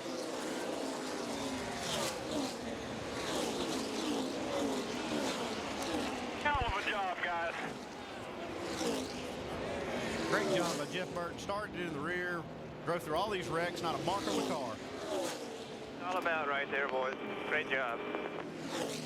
4th win in 2007. 15th top 10, his 26th career victory. Great job by those guys as well, the Holiday Inn crew on pit road, as Burton remains 4th all-time in career wins. The 29 car came in here with the owner's points lead, racing the 60 car, Paul Edwards. Edwards is scratched out. Now they've got to have a much, much bigger lead right now. And Richard Childress got to be loving this car owner's championship run for it right now, guys. Big lead he's got on Edwards. Let's go down and visit with Dave, who's got the crew chief, Pat Smith. One more time, Pat Smith has orchestrated a victory, but this time from the back of the pack, Pat. Pretty good job tonight by you and the driver. Yeah, I got to, put a call out to all our crew at the shop. Everyone in RCR, Kelly Hunt, all our guys in the shop. We had a motor issue yesterday, and yesterday we took all the parts home. They cleaned everything. We brought them down this morning, put everything together, and to have it come out like this is it's really an honor to work for Richard Childress Racing. You guys move closer toward that goal that you stated at the beginning of the season, winning the Owners' Championship. Absolutely. It's Monday morning news still, but I know it's going to put us closer, so I'm happy with that. All right, Pat, go celebrate. Pat Smith, crew chiefing the effort tonight for Jeff Burton. Not only did Pat do a great job and the guys on pit road, how about the efforts for Jeff Burton? Look at our Castrol Syntec power and performance pass of the race. Now, not only was it a pass, but it was a dodging of an incident. Now, watch the 2-car spin here. Boyer, Biffle involved. The 29 car goes all the way on the grass to miss those spinning cars and come away unscathed. That turns out to be the pass for the win. I was amazed that 2-car got back out there, had some damage on that car, got it repaired, came back for the 8th place finish. Jeff Burton saluting his crowd of NASCAR fans here at Lowe's Motor Speedway. And great effort. And boy, he got quite a challenge in the lead laps from Dale Earnhardt Jr., who's standing by with Shannon Spade. That's right, a 3rd place finish for Dale Earnhardt Jr. We're really working that high line when they laid out that speedy dry. What were your thoughts? What was going through your mind? If we weren't that caution, I think we would have won the race. But that's sometimes that's the way it happens. And the 29, everybody really had a really short run set up that worked really well, and they just beat me on the first 5 or 6 laps till my car would get going again. And so they had the luck fall their way. But I want to thank Menards and for letting me drive the Busch cars over the last several seasons. And that whole family's been great for DEI and been great to me, and I really enjoyed driving these Busch cars, and I want to thank everybody at DEI who's worked on these cars over the years. I really enjoyed driving them, and it was a fun night tonight. We finished pretty good. I would have liked to have won, but I'm pretty proud of the team. They had some great pit stops, and the car was just awesome. Once we got going, we were really fast. It was wild up there on the top, I'll tell you. Well, you still have a chance to win, and that's tomorrow night. Did you guys learn anything tonight that you can bring over there? We know a lot of guys thought it was going to tighten up, and it didn't really get tight. Just takes some big cojones to run the top, and I think I learned that tonight. I learned that it's going to take a lot of guts, because that's where the race is going to get won, especially these heavy old Busch or Cup cars going into corner so much faster. And man, it's tough. It took me so long to get the nerve up to run hard up there and to run as hard as I needed to win. And it's pretty cool. I'm pretty proud of myself, pretty proud of my team. Well, good luck to you tomorrow night. Dave?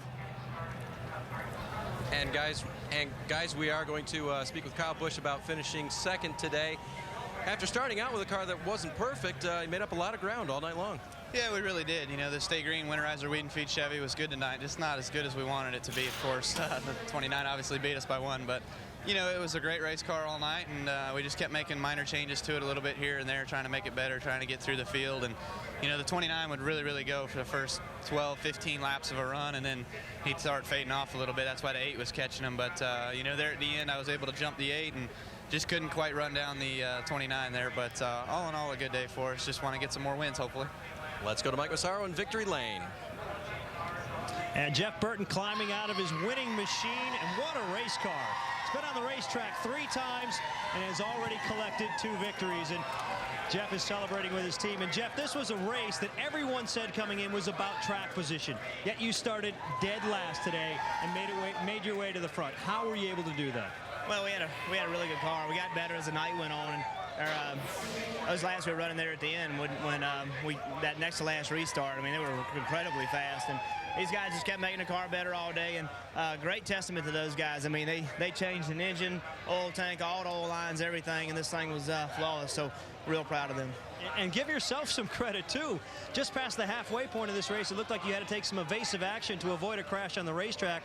How many bullets did you need to dodge today? Well, I mean, whenever you start in the back, you have to have some luck, and we had some luck today. And you know, the key is we just got the car right when it counted, and I mean, it was so much fun to drive. Another key is catching that caution, because I wasn't gonna hold Junior off. He was coming so hard.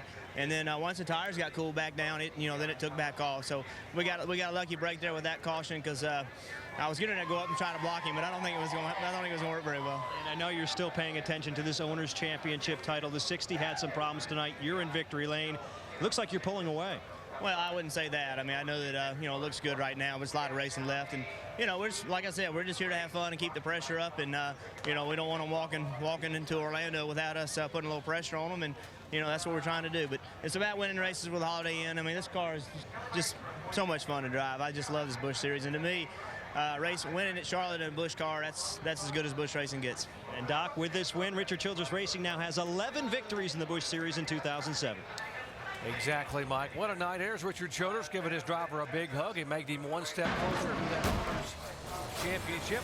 Take a look at our Crown Royal crowning moment, the checkered flag for Jeff Burton, who went from the shotgun on the field all the way to the win, and he turns it around and does the reverse victory lap, and that was a lap first started by the late Alan Kowicki, what they call the Polish victory lap, and saluting the fans there by going the wrong way around the track. Let's go back down to Shannon Spade. Well, a top 5 finish for Eric Almirola. Look, he hasn't even broken a sweat, guys. We were just talking about that. What a year for you. Last year at this time, you were running a full-time truck series. Now all of this, the Busch, the Cup. What has this been like for you, Eric? It's been hectic, but nights like tonight make it so fun.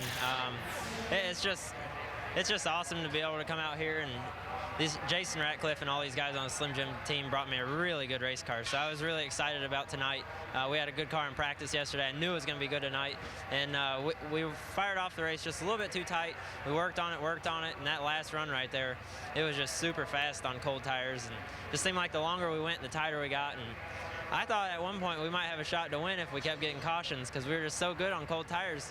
But we went a long green run there just a little bit and got our tires hot, and I couldn't do anything there at the end. But 4th is my best finish, so I'm excited, and I'm looking forward to next week at Martinsville. Congratulations to you. Dave? And Denny Hamlin with a strong top 5 finish tonight. But was this a difficult race to stay out of trouble in? Yeah, it was. It was definitely all around us, behind us, and in front of us, and some guys had some misfortune that led to our top 5 finish. We really weren't that strong all day. We were 8th to 10th place car, but still it's a solid day for the Rockwell Automation team. This is what we need to do is come away with the top 5, and we don't have a top 5 cars. So we're going to move on to next week, and hopefully JJ's going to do a good job for us at Memphis and try to get this 20 team the championship. Did it surprise you that your Nextel Cup chase mates were losing it by themselves on this racetrack? Was it that tough? It really is. This racetrack is very smooth, and you got a rock hard tire, and the 2 hard surfaces just don't mesh well. It takes a little while for the tires to get warmed up for you to really get after it. But if you want to get after it, you can risk either gaining a spot or getting in a wreck, and I think that's what happened with a lot of guys. But when everyone's fighting for the top like that, you're trying everything you can to get a little bit of an edge, and it ends up biting you sometimes. Well, thanks, Denny. A strong run for the 20 tonight. Jamie? And David Ruderman maintains second in points despite that incident early on. David, how much are you thinking about those point standings when you guys have an incident like that and you look the right side of your car? I mean, you guys got into the wall pretty good. Yeah, I'm not thinking much about points as much as I'm thinking about how the driver was an idiot. And why? I just drove the thing right in the fence. You know, there's just no excuse for that, and I just messed up. I owe an apology to everybody on our team and Aaron's and everybody at the Fab Shop. I brought a great car, and I managed to run into the wall with it and run 12th with it. So I'm proud of my guys. They fought back, and this is just how good a team I have. I just blew it. He did a good job fighting back. Doc?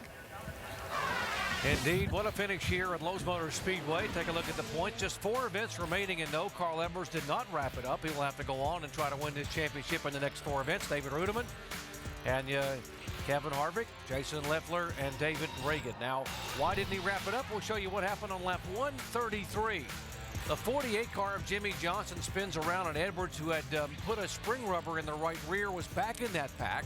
He gets caught up, boom, inside guardrail, or concrete, I should say. And obviously that produced a DNF as Edwards finished 33rd. And it also impacted the owner's point standings. They're trying to win an owner's title for Jack Roush. And take a look, he moved from 2nd back to 3rd position. Richard Childress' team with a 29 car leading it. The Joe Gibbs team now moves to 2nd spot, and Roush Fenway back to 3rd. And guys, we talked about the drivers, talked about this surface here at Lowe's Motor Speedway and the hard tire.